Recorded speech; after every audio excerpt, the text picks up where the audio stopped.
आय भूतले श्रीमते भक्ति सिद्धांत सरस्वती नामिने जय रूप सनातन भट्ट रघुनाथ श्रीजीव गोपाल भट्ट दास रघुनाथ श्री चैतन्य मनभीष्टं स्थापितं जेन भूतले स्वयं रूपं कदा मयं ददाति सपदान्तिकं वाञ्छाकल्पतरुभ्यश्च कृपा सिन्धुभ्येव च पतितानं पावनेभ्यो वैष्णवेभ्यो नमो नमो। नमो ब्रह्मण्य देवाय गो ब्रह्मण्य हिताय च जगदीताय कृष्णाय श्री गोविंदाय नमो नमो। देवी कृष्णमयी प्रक्ता राधिका परदेवता सर्वलक्ष्मी सर्वकांति सम्मोहनी परा। हे कृष्ण करुणा सिंधु दीन बंधु जगतपते गोपेश गोपिका कंत राधा कंत नमस्तुते। श्रीमान रासर सारंभी बंशी बटतट स्थितः कर्सन वेण सनेरि गोपीरि गोपीनाथ श्रीअस्तन तमादिदेवं करुणनिधानं तमालवन्नं श्रीतवतारम् अपार संसार समुद्र सेतं भजामहे भागवत स्वरूपं जस्वानुभावमखिलश्रुतिसारमेक अध्यत्मतितितिर्शतं तमन्दं संसारिणां करुणाः पुराणगुह्यं तं व्याससुनमुपयामि गुरुं मुनिनां। भक्त्या विहीनापराधलक्ष्मै क्षिप्ताश्च कामादितरङ्गमध्ये कृपामयि तं शरणं प्रपन्ना वृंदे नमस्ते चरणारविंदम। नारायणं नमस्कृत्य नरं चैव नरोत्तमं देवीं सरस्वतीं व्यासं ततो जयं मुदीरयेत्। जय श्री कृष्ण चैतन्य प्रभु नित्यानंद श्री अद्वैत गदाधर श्रीवासादि गौरभक्तवृंद। हरे कृष्ण कृष्ण कृष्ण हरे हरे हरे राम राम राम हरे हरे हरे कृष्ण कृष्ण कृष्ण हरे हरे हरे राम राम राम हरे हरे।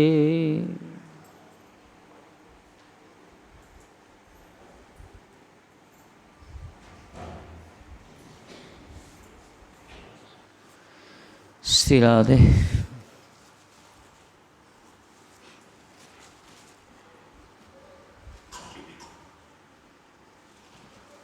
कागज फूल बासन ना सुंदर सीना सुगंध पुष्प लगे दरकार ठाकुर भाई।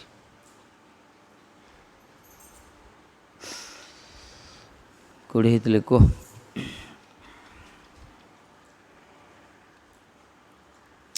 जगह कोड़ी हितले काली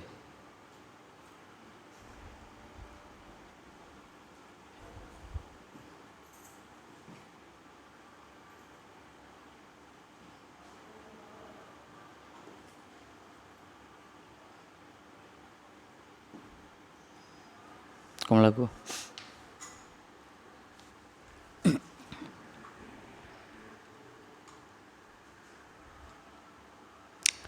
कौन पढ़ाई काली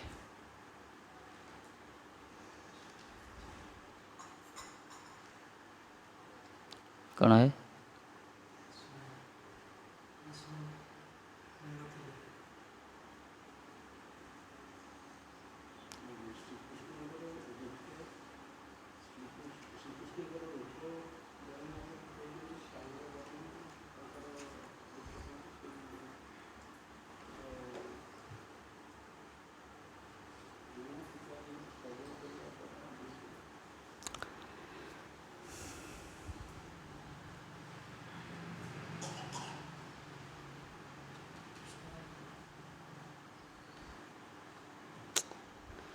जो माने चक्षुरे आपन देखिचंती जो माने आपण कथा को स्मरण करते बाणी को ना कौन जो माने आपणकर पदांक पुत्र चिन्ह को अनुसंधान दर्शनकारी तेणु से जो आपण यही सब कीर्ति स्थापन से वास्तव जीवन मुक्त पुरुष यही कीर्ति स्थापन आपण कर जगत रे स्वरूप प्रकट होती लीलाविलास कर धरती को आपण चरण चिन्ह रही ये सब जो स्मरण कर कीर्तन कर श्रवण कर सद्य उद्धार जाती मन पड़नी केते कथा कहला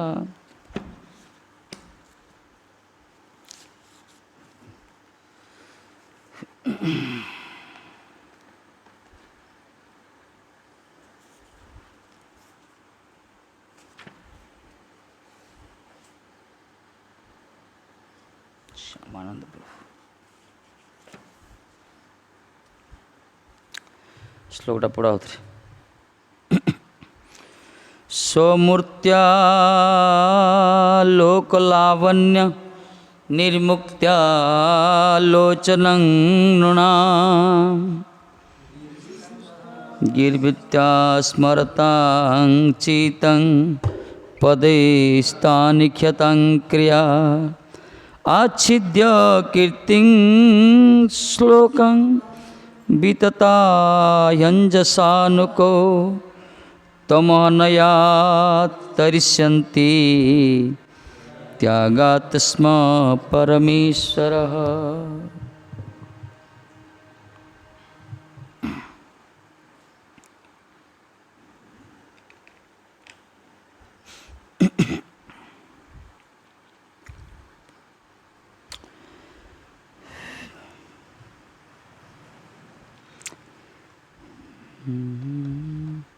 এই রূপে যে भगवान निज आविर्भाव प्रयोजन सकल संपादन पर अंतर्धान करलेन। ठाकुर जी आविर्भाव हेले जहाँ जहाँ प्रयोजन थिला जो उद्देश्य ने से आसते से सब करिसेंती पालन करचंती सब कीर्ति स्थापन करचंती तापर अंतर्धान हेले। ये श्लोकर अर्थ यहाँ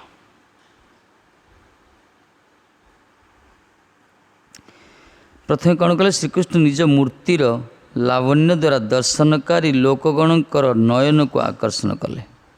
से प्रकार भुवन मोहन कमनीय रूप प्रकट कले ठाकुर जी जो मैंने दर्शन करेंगे ना से दर्शनकारी समस्त से आकर्षण कले। नमामि चित्त चौरकं समस्त चित्त को आकर्षण कले मन को आकर्षण कले जो मैंने चक्षुरे दर्शन करी निज मूर्तिर लावण्य द्वारा निज मूर्तिर सौंदर्य द्वारा असामान्य सौंदर्य अधिकारी होती ठाकुर जी स्वरूप। जगतर स्वरूप किसी ना कि दिन पर कुरूप हो विरूप हो कौन बादाम फादाम पेस्ता बादाम काजू खाई रूपड़ा तैयारी कर चंदन फंदन लगे क्षीर सर मारिक दी चार दिन खरार पड़े सरला फेडेड होगा जगत रूप ये प्रकार ए किसी लंगजिविटी ना बयस अनुसार से सब आसो सब धीरे धीरे किंतु भगवान देखी दाढ़ी अच्छे ना निश्चय अच्छे ना कौन सब नव नवायमान रूप सौंदर्य प्रति मुहूर्त परिवर्तन अधिक हुए ह्रास प्रश्न ना दर्शनकारी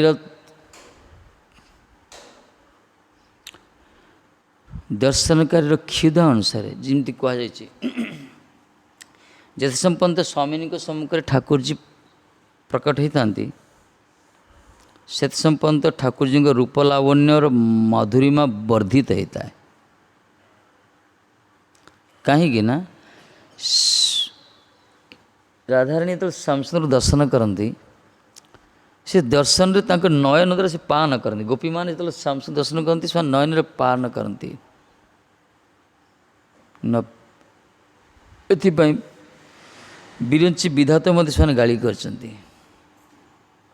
कहीं अतृप्त हो गाली कर चक्षु देल पलक कहीं देल श्यामसुंदर दर्शन में बाधा होता तो विशेष राधाराणी जिते संपन्न ठाकुर जी को दर्शन कर पूरा नयन मधुरिमा को पान कर किशोर जी मुखभंगी को अवलोकन कर ये प्रसन्नता ठाकुर जी स्वरूप को दर्शन कले राधाराणी बहुत खुशी होती स्वामिनी मुखारविंदर से प्रसन्नतार झांकी को अवलोकन कर ठाकुर जी ସୌନ୍ଦର୍ଯ୍ୟ ଅହର ବୃଦ୍ଧି ପ୍ରାପ୍ତ ହୋଇଥାଏ। ତେଣୁ ଉଭୟ କଳ୍ପ କଳ୍ପ ରହିଯାଆନ୍ତି, ଇଏ ତାଙ୍କୁ ଚାହାନ୍ତି, ସେ ତାଙ୍କୁ ଚାହାନ୍ତି, ସମୟ ବିତିଯାଏ। କଳ୍ପ କ୍ଷଣତଂ କ୍ଷଣ କଳ୍ପତଂ ନା କ'ଣ? ମିଳନରେ ଗୋଟେ କଳ୍ପ ମଧ୍ୟ କ୍ଷଣିକ ଭଳିଆ ଅନୁଭବ ହେବ, ଆଉ ବିରହରେ ଗୋଟେ କ୍ଷଣ ମଧ୍ୟ ଗୋଟେ କଳ୍ପ ଭଳିଆ ଅନୁଭୂତ ହେଉଥିଲା। ଏଇ ହେଉଛି ତାଙ୍କର ସୌନ୍ଦର୍ଯ୍ୟର ଆକର୍ଷଣ। ଅଦ୍ଭୁତ ସୁନ୍ଦର ସେ, ଯିଏ ବାସ୍ତବରେ ସୁନ୍ଦର ସୁନ୍ଦରର ଗୋଟେ ପରମାଣୁକୁ ଯିଏ ଦର୍ଶନ କରିଛି ନା କଣିକାକୁ, ଜଗତର ସୁନ୍ଦର କ'ଣ ତାପରେ କିଛି ନୁହେଁ, ଫିକା। ଏ ଜଗତର ସୌନ୍ଦର୍ଯ୍ୟର ଅନ୍ତରାଳରେ ଖାଲି କ'ଣ ଅଛି କହୁନ? ଚମଡ଼ାଟା ଯଦି ବାହାର କରିଦେବା, ଭିତରେ ଖାଲି ମଳ ମୂତ୍ର ହାଡ଼ ମାଂସ କିଛି ଏଇଯା ଖାଲି ବାହାରେ ଚମଡ଼ା ଢାଙ୍କା ହେଇଛି, ଗୋଟେ କଳାର ଗୁରାର ମାର୍କେଟ ଚାଲିଛି ଦୁନିଆରେ। ଜଗତ ରୂପଟା ଏଇଟା ନା କ'ଣ? ଗୋଟେ ସ୍କିନ୍ଟା କଭର ହେଇଛି, ଗୋଟେ ଏ ଚମଡ଼ା ବାହାର କରିଦିଅନ୍ତି, ସମସ୍ତ ଭିତରେ କ'ଣ ହେବ? ଯେ ତାକୁ ଲ୍ୟାବୋରେଟୋରୀ ଡିସିସନ୍ କରାଯିବ, କ'ଣ ବାହାରିବ? ଖାଲି ହାଡ଼, ରକ୍ତ, ଶ୍ଲେଷ୍ମା ଏସବୁ ବାହାରିବ ସବୁ କ୍ଲିୟର। ଠାକୁରଜୀଙ୍କର ସେମିତି ନୁହେଁ, ଚିନ୍ମୟ ଚିନ୍ମୟ ସେ କୁହାଗଲା, ସଚ୍ଚିଦାନନ୍ଦ ବିଗ୍ରହ। କିନ୍ତୁ ତାଙ୍କ ସୁନ୍ଦର ଦେଖିବା କଥା, ଯିଏ ଦର୍ଶନ କରିବ, ଦର୍ଶନକାରୀ ଲୋକଗଣଙ୍କର ନୟନକୁ ଆକର୍ଷଣ କରନ୍ତି। ଯିଏ ବି ଦେଖିବ ନିହାଲ ହେଇଯିବ ଠାକୁରଙ୍କ ରୂପକୁ। ଲୋକଗଣର ଦେଖ, ତାଙ୍କ ବିଗ୍ରହକୁ ଆମେ ଦେଖୁଛେ, ବିଗ୍ରହ ଦେଖି କେତେ ଆନନ୍ଦ ଲାଗୁଛି। ଯେତେବେଳେ ସ୍ୱରୂପରେ ସେ ଥିଲେ, ଶ୍ୟାମସୁନ୍ଦର ରୂପ ଯେଉଁ ଭାଗବତରେ ବର୍ଣ୍ଣନା କରାଯାଇଛି ନା ଶାସ୍ତ୍ରରେ, ଯେ ବରାହ ପୀଡ଼ ନଟବର ବପୁ, ଯେ ତାଙ୍କର ଝାଙ୍କି ପୀତାମ୍ବର ବସ୍ତ୍ର ଧାରଣ କରିଥିବେ, ନବ ଦୁର୍ବାଦଳ ଶ୍ୟାମଳ ଶରୀର ତାଙ୍କର, ମାନେ କନ୍ଦର୍ପ କୋଟି କରୋଡ଼ କରୋଡ଼ କନ୍ଦର୍ପକୁ ମଧ୍ୟ ଯିଏ ଜୟଲାଭ କରନ୍ତି, ଫିକା ପଡ଼ିଯିବ। ସେଇ ରୂପ ଯଦି ସ୍ୱରୂପରେ ଯଦି ଚାଲି ଚାଲି ଆସିବେ ନା, ରଞ୍ଜନ ରଞ୍ଜନ କରି, ଜଗତରେ କାହାର ସାମର୍ଥ୍ୟ ଅଛି? ମାନେ କହିଛନ୍ତି, ଗୋପୀମାନେ କହିଛନ୍ତି, ହେ ଶ୍ୟାମସୁନ୍ଦର, ଜଗତରେ ଏମିତି ବ୍ରହ୍ମାଣ୍ଡରେ ଏମିତି କୌଣସି ସ୍ତ୍ରୀ ନାହାନ୍ତି ଯିଏକି ଆପଣଙ୍କୁ ଦେଖି ମୋହିତ ନ ହେଇଛି। ଏମିତି ଜଗତରେ କେହି ନାରୀ ନାହିଁ ଯିଏକି ଆପଣଙ୍କର ସେଇ ଅସାମାନ୍ୟ ସୌନ୍ଦର୍ଯ୍ୟକୁ, ରୂପକୁ, ମାଧୁର୍ଯ୍ୟର ମଧୁରିମାକୁ ଦର୍ଶନ କରି ଯିଏ ମୋହିତ ହେଇନି। ଏତେ ସୁନ୍ଦର ସେ। ସାଧାରଣତଃ ସ୍ତ୍ରୀମାନେ ପୁରୁଷ ଦେଖିଲେ ମୋହିତ ହୁଅନ୍ତି, ପୁରୁଷମାନେ ସ୍ତ୍ରୀଙ୍କୁ ଦେଖିଲେ ମୋହିତ ହୁଅନ୍ତି। ଏଇଟା ଜଗତର ସିଷ୍ଟମ୍ ଏଇଟା। ତେଣୁ ଇଏ ତ ପରମ ପୁରୁଷ। ଇଏ ଜଗତରେ ଏମିତି କୌଣସି ବ୍ରହ୍ମାଣ୍ଡରେ ନାରୀ ନାହାନ୍ତି ଆପଣଙ୍କୁ ଦେଖି ଯେ ମୋହିତ ନା। ଆମେ ତ କ'ଣ, ଏଥିପାଇଁ ଆମେ ଆପଣ ଆକର୍ଷଣ ହେଇଛୁ। ରୁକ୍ମିଣୀ କହିଲେ ନା, ରୁକ୍ମିଣୀ କହିଲେ, ହେ ପ୍ରଭୁ, ଆପଣ ଯଦି ଭାବୁଛନ୍ତି, ଆରେ ମୁଁ କେବେ ଦେଖିନି, ଶୁଣିନି, ଜାଣିନି, ସେ କି ପ୍ରକାର ଝିଅ ନିଜେ ନିଜେ ମୋତେ ସ୍ୱାମୀ ରୂପରେ ବରଣ କରିଦେଲା, ମୋତେ ନିର୍ଲଜ ଭାବିପାରନ୍ତି ଆପଣ? ରୁକ୍ମିଣୀ କହୁଛନ୍ତି, ସତ୍ୟ ମହାରାଜ, କିନ୍ତୁ ମୁଁ କ'ଣ କରି କୁହ? ମୋ କର୍ଣ୍ଣ ଆପଣଙ୍କ କଥା ଶୁଣିଲା, ଆପଣ ଗୁଣରାଶି ନାଇଁ କ'ଣ? ମୁଁ ଗୁଣରାଶି, ଆପଣଙ୍କ କଥା ଶୁଣିଛି, ମୁଁ ଆପଣଙ୍କ ଚିତ୍ରପଟ ମୁଁ ଚକ୍ଷୁରୁ ଦର୍ଶନ ବି କରିଛି। ଆପଣଙ୍କ ସୌନ୍ଦର୍ଯ୍ୟତା, ଆପଣଙ୍କ ସୌନ୍ଦର୍ଯ୍ୟ, ଆପଣଙ୍କ ସ୍ୱଭାବ, ଆପଣଙ୍କ ଲାଳିତ୍ୟ, ଆପଣଙ୍କ ଲାବଣ୍ୟ, ଆପଣଙ୍କ ସୌଷ୍ଠବ୍ୟ, ଯେତେ ସବୁ ମୁଁ ଶ୍ରବଣ କରିଛି। ତେଣୁ ମୋର ନିର୍ଲଜର ଅନ୍ତରାଳରେ କେବଳ ଆପଣଙ୍କ ରୂପ, ଆପଣଙ୍କ ଗୁଣ ହିଁ ଦାୟୀ, ଆଉ ମୋର ଚକ୍ଷୁ କର୍ଣ୍ଣ ହିଁ ଦାୟୀ। ମୁଁ ଏକା ଦାୟୀ ନାହିଁ ମାର। ଆପଣ ଏତେ ସୁନ୍ଦର କାହିଁକି ହେଲେ କି? ଏ ପ୍ରକାର ଗୁଣବାନ କାହିଁକି ହେଲେ? ଆପଣ ଏତେ ସୌନ୍ଦର୍ଯ୍ୟ ହେଲେ, ରୂପବାନ ହେଲେ, ଏ ପ୍ରକାର ଗୁଣବାନ ହେଲେ, ତେଣୁ ଆପଣଙ୍କର ସୌନ୍ଦର୍ଯ୍ୟ, ରୂପ, ଗୁଣ, ନାମ ଲୀଳା ଶୁଣି ଶୁଣି ମୁଁ ଶ୍ରୁତ୍ୱା ଭୁବନ ସୁନ୍ଦରଂ ଶ୍ରୁତ୍ୱା ଗୁଣାନ ଭୁବନ ସୁନ୍ଦର ଶୃଣୁତାଙ୍କେ ହରତ୍ତ ଅଙ୍ଗ କର୍ଣ୍ଣ ବିବରୀ ହରତ୍ତ ଅଙ୍ଗ ତାପଂ। ଯେଉଁ କର୍ଣ୍ଣ ବିବରରେ, କର୍ଣ୍ଣରେ ଯେତେବେଳେ ଆପଣଙ୍କର କଥା, ଆପଣଙ୍କ ରୂପର, ସୌନ୍ଦର୍ଯ୍ୟର, ଆପଣଙ୍କର ନାମର, ଆପଣଙ୍କର ମହିମା, କରୁଣା, ସ୍ୱଭାବ କଥା ଯେତେବେଳେ ମୁଁ ଶୁଣିଲି, ଗୁଣ କଥା ମୋ କର୍ଣ୍ଣ ଭିତରେ ପ୍ରବେଶ କଲା, ମୋର ଅଙ୍ଗ ତାପ ହରଣ ହେଇଗଲା ଖାଲି ଆପଣଙ୍କ କଥା ଶୁଣି ଶୁଣି ମହାରାଜ। ତେଣୁ ମୋର ଏଥିପାଇଁ ଦାୟୀ ହେଉଛି ମୋ କାନଟା, ଆପଣଙ୍କ ରୂପଟା, ଆପଣଙ୍କ ଗୁଣଟା। କହିଛନ୍ତି ରୁକ୍ମିଣୀ କହିଛନ୍ତି। ତେଣୁ ତାଙ୍କ କଥାର ସେ ମହିମା ଅଛି, ତାଙ୍କ ରୂପରେ ସେ ମାଦକତା ଅଛି। ଲୋକଗଣଙ୍କର ଲାବଣ୍ୟର ତିରସ୍କାର କରିବା। ଜଗତରେ ଲାବଣ୍ୟ କିଛି ନାହିଁ, ସୌନ୍ଦର୍ଯ୍ୟ କିଛି ନାହିଁ। ଜଗତର ସୌନ୍ଦର୍ଯ୍ୟ କ'ଣ କି? ଜଗତର ସୌନ୍ଦର୍ଯ୍ୟଟା ଖରାକୁ ଗଲେ ଫିକା ପଡ଼ିଗଲେ ଛାଇରେ ରହୁଛନ୍ତି, ଏସିରେ ରହୁଛନ୍ତି, 2-4 ଘଣ୍ଟା ଫ୍ରେଶରେ ଶୋଉଛନ୍ତି, ନହେଲେ ସୌନ୍ଦର୍ଯ୍ୟ ଫିକା ପଡ଼ିଯିବ। ବଢ଼ିଆ ବଢ଼ିଆ ଜିନିଷ ଖାଉଛନ୍ତି, ପୁରା ଆମେ ମାଗିକିରି ପଡ଼େ ଭିଟାମିନ୍ ଜିନିଷ। ଜଗତର ସୌନ୍ଦର୍ଯ୍ୟ ସେ ପ୍ରକାର। जगत सौंदर्य को वृद्धि करने केते पार्लर केते कौन रिसर्च चलती प्रसाधन केते कौन हो जगत में ठाकुर जी कौन पार्लर करथिले किए हाँ ना ठाकुर जी सब किए गोटे कौन सौंदर्य सत सिद्ध से स्वयं सिद्ध सीधा कहीं जगत सब सौंदर्य उत्स होती सी यदि सुंदर शब्द जगत विद्यमान अच्छी ताल सुंदर शब्दर ओरिजिन होती ठाकुर जी पाख सृष्टि है से वस्तुटा तो श्याम सुंदर से तांकु तो यशोदा माँ तो कौन करते पूरा श्रृंगार करे बढ़िया बढ़िया अलंकार पिंधे बढ़िया बढ़िया हार पिंधे पूरा सुंदर ड्रेस परिधान करेंगे राजपुत्र राजकुमार ना केते देहरे तांकर सब चंदन फंदन लेपन करेंगे पूरा बेश पड़ी छाड़ी ये ठाकुर जी जीवे हामुड़ी हामुड़ी जीवे जाई कौन करेंगे से जो गाई गोरु जोड़ी शोना काद जाग यशोदा माँ अगणार वर्षा हो सी जो कर्दम थी ब्रजर कर्दम जहाँ कहला से कादरे जा लुटे माँ जो घंटे 2 घंटा काल परिश्रम जो श्रृंगार करती स्नान करती चंदन हलदी लगे प्रसादन करती कजल लगे टुप्पा देते चिता करती तिलक करती जा एत सब बेकार होगा ये कौन कर काद भितर काद पूरा लेपन करेंगे किंतु टीकाकार कहते पंक अंगरांग होगला ठाकुर जी एत सुंदर पंक ब्रजर पंक जो कर्दम देहर अंगराग होगला अंगराग माने जमी लोक मैंने सब कस्मेटिक व्यवहार कर प्रकार से प्रकार पंकड़ा भी देहरे सी कृत्य कृत्य होगला ठाकुर जी जमती ले सुंदराग माँ आसी कहते ए लाला तू कुछ जन्म घुसरी थलु ना कौन ये मुंड लाउट यस मामा कहीं बरा थे बरा थे ना हाँ कर मुंड लाउट हाँ बो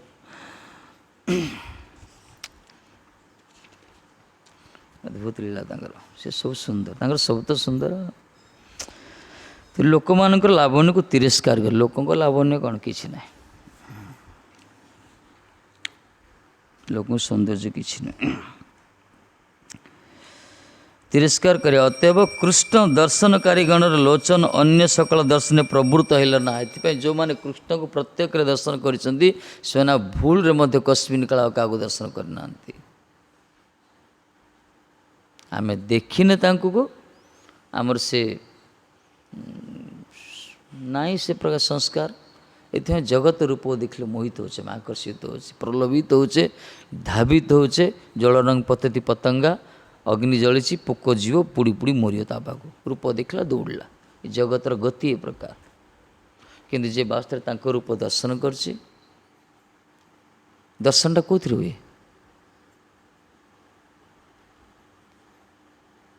दर्शनटा को इंद्रिय द्वारा हो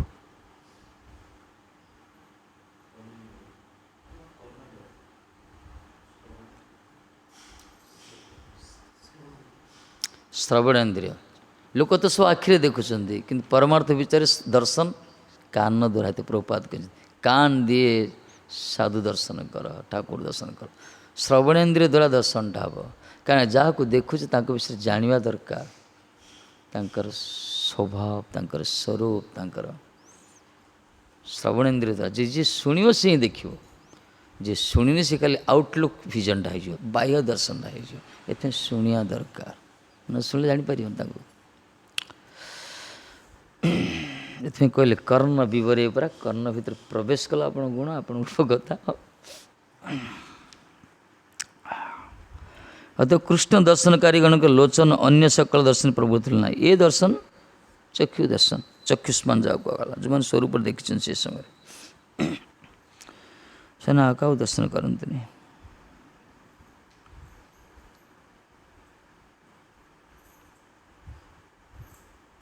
लोचन शब्द इस स्थले इंद्रिय समूह के अपहरण कर लेन लोचनं नृणाम समस्त इंद्रिय को अपहरण कले चित्त चोर कंपरा भलार बसना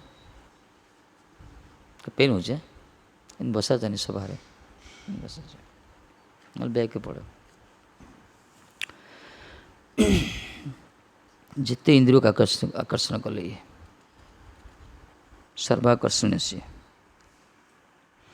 ଲୋଚନ ସୋଦରେ ଯେତେବେଳେ ଇନ୍ଦ୍ରିୟ ସମୂହକୁ ଅପହରଣ କଲେ ପୁରା ଚୋରେଇକି ନେଇଗଲେ ପୁରା। ବେଣୁ ଚୋର ଆସିଥିଲା, ବେଣୁ ନାଦ କଲେ ସିଏ ଦୌଡ଼ିଲେ। ଗୋପୀମାନେ ରାତି ଅଧରେ ଦୌଡ଼ୁଛନ୍ତି ପୁରା, ଚୋର ଚୋର ଚୋର ଚୋର ଦୌଡ଼ୁଛନ୍ତି ପୁରା। ଚୋର ଚୋର ସମସ୍ତ ଶବ୍ଦ ଖାଲି ମୁଖରୁ ଚାହୁଁଛି ଚୋର ଚୋର ଚୋର ଚୋର। ସବୁ ଗୋପୀ ଦୌଡ଼ିଲେ ଚୋର ଚୋର ଚୋର। କେହି କାହା ସାଇଡ଼୍ ଦେଖୁନାହାନ୍ତି କିଏ କୁଆଡ଼େ ଯାଇଛି। ସବୁ ପହଞ୍ଚିଗଲେ କେଉଁଠି? ବନ ବିଥିକାରେ ପହଞ୍ଚିଗଲେ ପୁରା। ଦେଖିଲେ ଯେ ଛିଡ଼ା ହେଇଛନ୍ତି ସର୍ଦ୍ଦାର ଠାକୁରଜୀ, ସିଏ ହେଉଛନ୍ତି ବେଣୁଚୋର। ବେଣୁଟା ବଜାଉଛନ୍ତି ମୁରଲୀର ମୂର୍ଚ୍ଛନାରେ ଗୋପୀମାନେ ସବୁ ଛାଡ଼ିକି ପଳେଇଲେ। କ'ଣ ଚୋରେଇଲେ ସେ? ନା ମନଟାକୁ ଚୋରେଇ ନେଇଗଲେ। ଏ ପ୍ରକାର ବେଣୁର ମୂର୍ଚ୍ଛନା କଲେ ଠାକୁରଜୀ, ସେ ବ୍ରଜାଙ୍ଗନାମାନଙ୍କର ଚିତ୍ତ ମନକୁ ଚୋରେଇକି ଧରି ପଳେଇଲା। ଠାକୁର ଯେତେବେଳେ ତିରସ୍କାର କରୁଛନ୍ତି, ତୁମକୁ ଟିକେ ଲଜ୍ଜା ଲାଗୁନି? ରାତି ଅଧରେ ଆସିଛ, ଆରେ ତୁମର ମାନ ସମ୍ମାନ ନାହିଁ, ମୋର ମାନ ସମ୍ମାନ ନାହିଁ? ମୁଁ ଗୋଟେ ରଜାର ପୁଅ, ମୁଁ ଲୋକ କ'ଣ କହିବେ? ଯାଅ ଯାଅ ଘରକୁ ପଳ। ଏ ତ ଛଲିଆ ନା, ବଢ଼ିଆ ମଜାର କଥା କୁହନ୍ତି। ଡକେଇ ଆଣିଛନ୍ତି। ଏମାନେ କହିଲେ ବା ସରକାର ବଢ଼ିଆ, ଠିକ୍ ଅଛି ଆମେ ଯାଉଛୁ, କିନ୍ତୁ ଆମ ବସ୍ତ୍ର ଯେଉଁ ଚୋରେଇ ନେଇଛ ଦେଇଦିଅ। ଭାଇ ମୁଁ କେତେବେଳେ ଚୋରେଇଲି? କ'ଣ ଚୋରେଇଲି? ନା ଆମ ମନଟାକୁ ଚୋରେଇ ନେଇଛ, ମନଟା ଫେରେଇ ଦିଅ। ମନ କ'ଣ ଫେରାଯାଏ? ଆମ ମନଟା ବର୍ତ୍ତମାନ ଆମ ପାଖରେ ନାହିଁ, ଆମ ମନ ତମ ପାଖରେ ଅଛି। ତେଣୁ ଆମର ଅପହୃତ ବସ୍ତ୍ର ତୁମେ ଆମକୁ ଫେରେଇ ଦିଅ, ତାହେଲେ ଆମେ ଫେରିଯିବୁ। ଏମିତି ନା ସେ ଫେରେଇ ପାରିବେ ନା ଏମାନେ ଫେରି ଆସିବେ। ଭଗବାନ ନିଜେ କହିଛନ୍ତି ପରା, ବସି କୁର୍ବନ୍ତି ମାଙ୍ଗ ଭକ୍ତ୍ୟା, ନା କ'ଣ? ସତ୍ ସ୍ତ୍ରୀୟଂ ସତ୍ପତିଂ ଯଥା।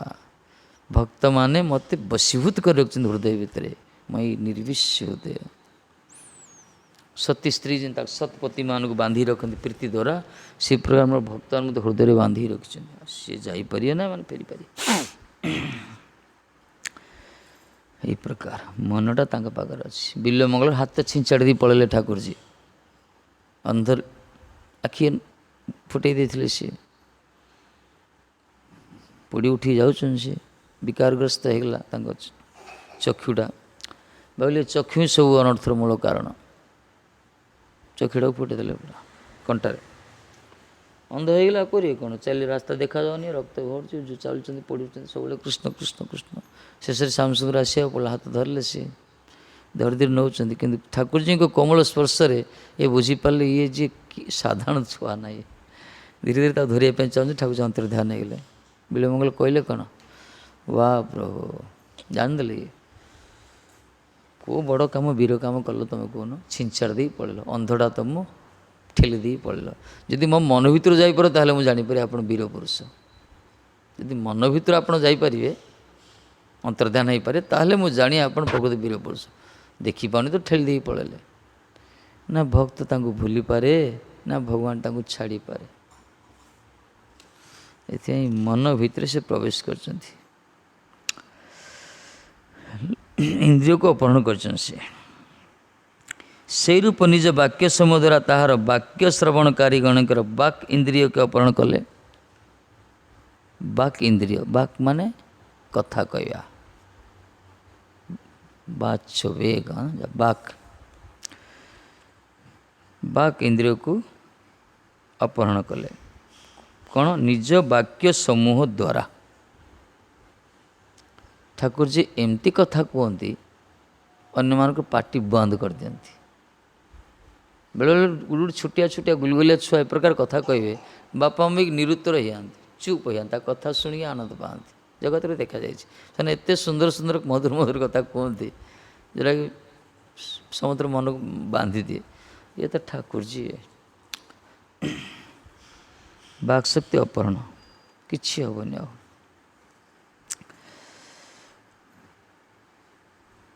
ଅପହରଣ ମାନେ କ'ଣ ହେବ? କଣ୍ଠ ଗଦଗଦ ହେଇଯିବ। ମହାପ୍ରଭୁ କହିଲେ ନା, କଣ୍ଠ ଗଦଗଦ ଆଉ ହୃଦୟ ଗିରା, ଆଉ କଥା କହିବନି ସେଠି। ପ୍ରେମର ବିକାର ଯେତେବେଳେ ଆସିବ, ଭଗବାନଙ୍କ କଥା ଯିଏ ଶୁଣିବ, ସେ କଥା କହିବାକୁ ଇଚ୍ଛା ହେବ କି? ସେ ଶୁଣିବା ପାଇଁ ଇଚ୍ଛା ହେବ, ଶୁଣିବା ପାଇଁ ଇଚ୍ଛା ହେବ। ଯିଏ ଯାହାକୁ ପ୍ରୀତି କରେ ନା, ସେ ପ୍ରୀତିର ପାତ୍ରର ମୁଖ ନିଶ୍ଚିତ ବାଣୀ ଶୁଣିବା ପାଇଁ ଇଚ୍ଛା ଲାଗିବ। ଜଗତର ବିଚାର ବି ଏ ପ୍ରକାର, ଖାଲି ସେ କହୁଥିଲେ ଶୁଣୁଥିବ, ଖାଲି ଘଣ୍ଟା ଘଣ୍ଟା ଫୋନ୍ ଯା କଥା ଦେଖୁନ, ଶୁଣିଦେଉଛନ୍ତି। କ'ଣ ମିଳୁଛି? ବାଣୀ କିଛି ନା, ଧ୍ୱନିଟା କିଛି ନା, କ'ଣ ସେଥିରେ କିଛି ନାହିଁ। ଯେ ଗୋଟେ ତରଙ୍ଗରେ ଆସୁଛି, ତରଙ୍ଗରେ ଗୋଟେ ଭାଇ ଆସିଛି ଗୋଟେ, ଖାଲି କିଛି ଶବ୍ଦ ଧ୍ୱନି। ସେ ଶବ୍ଦର ମୂର୍ଚ୍ଛନା ଏତେ ସୁନ୍ଦର, ତାକୁ ଶୁଣିଲେ ସମୟ ଜଣାପଡ଼ୁନି, କୁଆଡ଼େ ଘଣ୍ଟା ଘଣ୍ଟା ବିତି ଯାଉଛି। ଏଇ ଜଗତର ଯାହାକି ଜାଗତିକ ଶବ୍ଦ ଯାହାକୁ କୁହାଗଲା, ଇନ୍ଦ୍ରିୟ ତୋଷଣକାରୀଙ୍କ ଶବ୍ଦ, ଏଥିରେ ଏତେ ଆନନ୍ଦ ଅଛି। ଆଉ ଯୋଡ଼ି ପରମାର୍ଥ ତତ୍ଵର ଶବ୍ଦ ଯୋଡ଼ି ଭଗବାନ ଯେତେ ସ୍ୱୟଂ କଥା କହୁଛନ୍ତି, ସେଠି କ'ଣ ନ ହେଇଥିବ, ଯିଏ ଶୁଣିଥିବ ସିଏ ବୁଝିଥିବ ସେ କଥା। ଗୋପୀମାନେ ପରା ନିହାଲ ହେଇଯାଉଥିଲେ। ଠାକୁର ଯେତେବେଳେ କଥା କୁହନ୍ତି ନା, ଏମାନେ ଅଣ୍ଟା କମରେ କଷି ଯାଇ ତାକୁ ଧରିବା ପାଇଁ, ରଙ୍ଗା ହାତରେ ଧରିବା ପାଇଁ ଯାଇଥିବେ, ଚୋରଉଥିଲେ ମାଖନ ଚୋର। କିନ୍ତୁ ଠାକୁର ଯେ ଏମିତି କଥା କହିବେ, ସେମାନେ ପୁରା ସ୍ତମ୍ଭୀଭୂତ ରହିଥିଲେ, ଖାଲି ମୁଖ ଆଖି ବିସ୍ଫାରିତ ନେତ୍ରରେ ଖାଲି ଚାହୁଁଥିଲେ, ହୃତ୍କର୍ଣ୍ଣ କି ଶ୍ରବଣ କରୁଥିଲେ। ଆଙ୍କ ମୁଖ ଆଙ୍କର ଯେଉଁ ମଧୁର ମଧୁର ଚୁଟକିଲି କଥା ଆଣି କଥାକୁ ଶୁଣୁଥିଲେ। ଆଉ ଏମାନେ କଥା ବି କହିପାରୁନଥିଲେ, କଥା କହିବେ କ'ଣ, ଆଙ୍କର ଗୋଡ଼ ହାତ ଚଳୁନଥିଲା, ପୁରା ସ୍ତମ୍ଭ ଭଳିଆ ହେଇଯାଉଥିଲେ ମାନେ। ଶେଷରେ ଠାକୁରଜୀ ମୁହଁ ପାଖକୁ ଆସି ଖତେଇ ଖତେଇ ପଳେଇଥିଲେ ଚୁଗଲି କରିକିରି। ଏଇ ପ୍ରକାର ତାଙ୍କର ରୂପ ଯେମିତି, ତାଙ୍କର କଥା ବି ସେମିତି।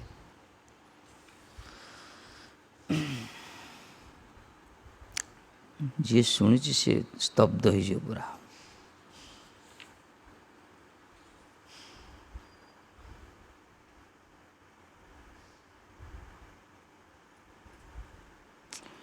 ସିର୍ପ ନିଜ ବାକ୍ୟ ସମୂହ ଦ୍ୱାରା ତାହାର ବାକ୍ୟ ଶ୍ରବଣକାରୀଗଣଙ୍କର ବାକ୍ ଇନ୍ଦ୍ରିୟକେ ଅପହରଣ କଲେନି। ଯେଉଁମାନେ ତାଙ୍କ ବାକ୍ୟକୁ ଶ୍ରବଣ କରୁଛନ୍ତି, ତାଙ୍କର ବାକ୍ ଶକ୍ତି ଇନ୍ଦ୍ରିୟ ଅପହରଣ କଲେ। ଭଗବାନ ଯେଉଁ କଥା କହିଛନ୍ତି ସେ କଥା ଯିଏ ଶୁଣୁଛନ୍ତି,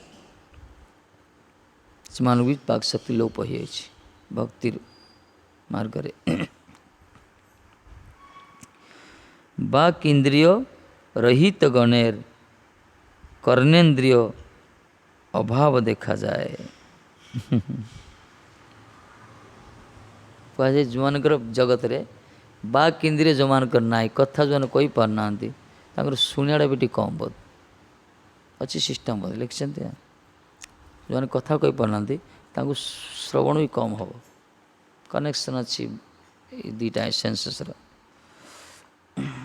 ବାକ୍ ଇନ୍ଦ୍ରିୟ ରହିତ ଗଣଙ୍କର କର୍ଣ୍ଣେନ୍ଦ୍ରିୟ ଅଭାବ ଦେଖାଯାଏ। ଅତଏବ ଶ୍ରୀକୃଷ୍ଣ ନିଜ ବାକ୍ୟ ସମୂହ ଦ୍ୱାରା ଅନ୍ୟମାନଙ୍କର କର୍ଣ୍ଣେନ୍ଦ୍ରିୟ ବାକ୍ ଇନ୍ଦ୍ରିୟ ଅପହରଣ କଲେ। ତା ଅର୍ଥ ଭଗବାନ ଏମିତି କଥା କହିଛନ୍ତି, ଯେଉଁମାନେ ତାଙ୍କ କଥା ଶୁଣିଛନ୍ତି ସେମାନେ ଆଉ କିଛି କଥା ଶୁଣିପାରିଲେନି, ଆଉ ସେମାନେ ଆଉ କିଛି କହିପାରିଲେନି, ପୁରା ସ୍ତବ୍ଧ ହେଲେ, ନିସ୍ତବ୍ଧ, ନିସ୍ପନ୍ଦ, ନିଷ୍ପ୍ରାଣ ଭଳିଆ।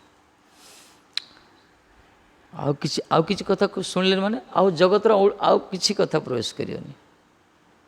ଏ ଭକ୍ତି ମାର୍ଗ ଏ ପ୍ରକାର, ଯିଏ ଭଗବାନ କଥା ଧରନ୍ତୁ ଭାଗବତ କଥା, ଭଗବାନ କଥା, ଇଏ ତାଙ୍କରି କଥା, ତାଙ୍କରି ବାଣୀ, ଏଇ କଥା ଯିଏ ଅହର ପାନ କରିବ, ସେ କାହିଁକି ଫାଲତୁ କଥା ଶୁଣିବ ସଂସାରକୁ କହୁଛି, ତ ଭଲ ଲାଗିବନି ତାକୁ, କିଛି ଭଲ ଲାଗିବନି ତାକୁ, ଦୁନିଆ ତାକୁ ଶୁଷ୍କ ଶୁଷ୍କ ଅନୁଭବ ହେବ। ଏ କଥାର ଚମତ୍କାର ଏତେ, ଏ ରସ ଏଇ ପ୍ରକାର। ଆଉ ସେ ଆଉ କିଛି କହିବନି ମଧ୍ୟ, ଯେଉଁ ପ୍ରଜଳ୍ପ କରୁଛ ନା ଦୁନିଆ କଥା, ସମାଜର କଥା, ଦୁନିଆ ଏସବୁ କଥା ହିଁ ତାର ଲୋପ ହୋଇଯିବ। ସେ ଯାହା ବି କହିବ କେବଳ ହରି କଥା କହିବ, ଯାହା ବି ଶୁଣିବ ହରି କଥା, ହରି ଗୁଣ ଗାଅ, ହରି କଥା କହ, हरि नाम रसे सदा मत रहो, हरि नाम गीति गाओ नित्य नित्य, आर कोनो गीति गयो ना।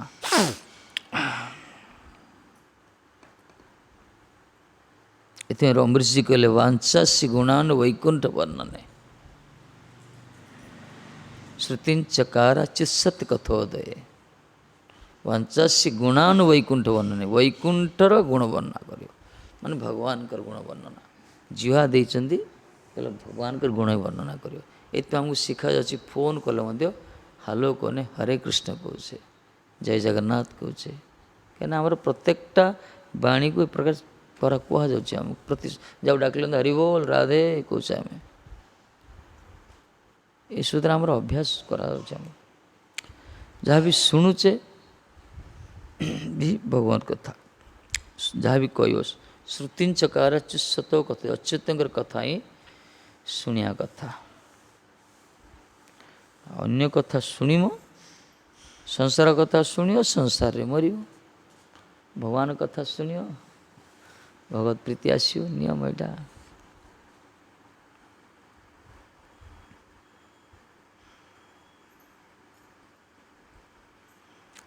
ଅତଃ ଶ୍ରୀକୃଷ୍ଣ କ'ଣ କରନ୍ତି? ନିଜ ବାକ୍ୟ ସମୟ ଦ୍ୱାରା ଅନ୍ୟ ସମସ୍ତଙ୍କର କର୍ଣ୍ଣେନ୍ଦ୍ରିୟ ବାକ୍ଇନ୍ଦ୍ରିୟ ଅପହରଣ କଲେ। ସେଇ ରୂପ ତାହାକେ ସ୍ମରଣକାରୀଗଣ, ଇଏ ତ କୀର୍ତ୍ତନ ଶ୍ରବଣ ଗଲା, ଆଉ ଗୋଟେ ହେଲା ସ୍ମରଣ। ସ୍ମରଣକାରୀଗଣଙ୍କର ଚିତ୍ତ ଆକର୍ଷଣ କଲେ। ଯେଉଁମାନେ ତାଙ୍କୁ ସ୍ମରଣ କରୁଛନ୍ତି ତାଙ୍କ ଚିତ୍ତ ପୁରା ତଲ୍ଲୀନ ହେଇଯାଏ, ପୁରା ଠାକୁରଜୀଙ୍କୁ ସ୍ମରଣ କରୁଛନ୍ତି। ସ୍ମରଣଟା ହେଲା ଗୋଟେ ଧ୍ୟାନ ସମାଧି, ସେ ସ୍ମରଣ ପର୍ଯ୍ୟାୟଭୁକ୍ତ। ତାଙ୍କୁ ସ୍ମରଣ କରୁଛି, ସେଥିପାଇଁ ପ୍ରଥମେ ଶ୍ରବଣ, ତାପରେ କୀର୍ତ୍ତନ, ତାପରେ ସ୍ମରଣ। ସ୍ମରଣରେ ଚିତ୍ତ ଆକର୍ଷଣ, ଚିତ୍ତ ତାର କୁଆଡ଼େ ବିଚଳିତ ହେବନି, ଚିତ୍ତ ସ୍ଥିର ହେଇଯିବ।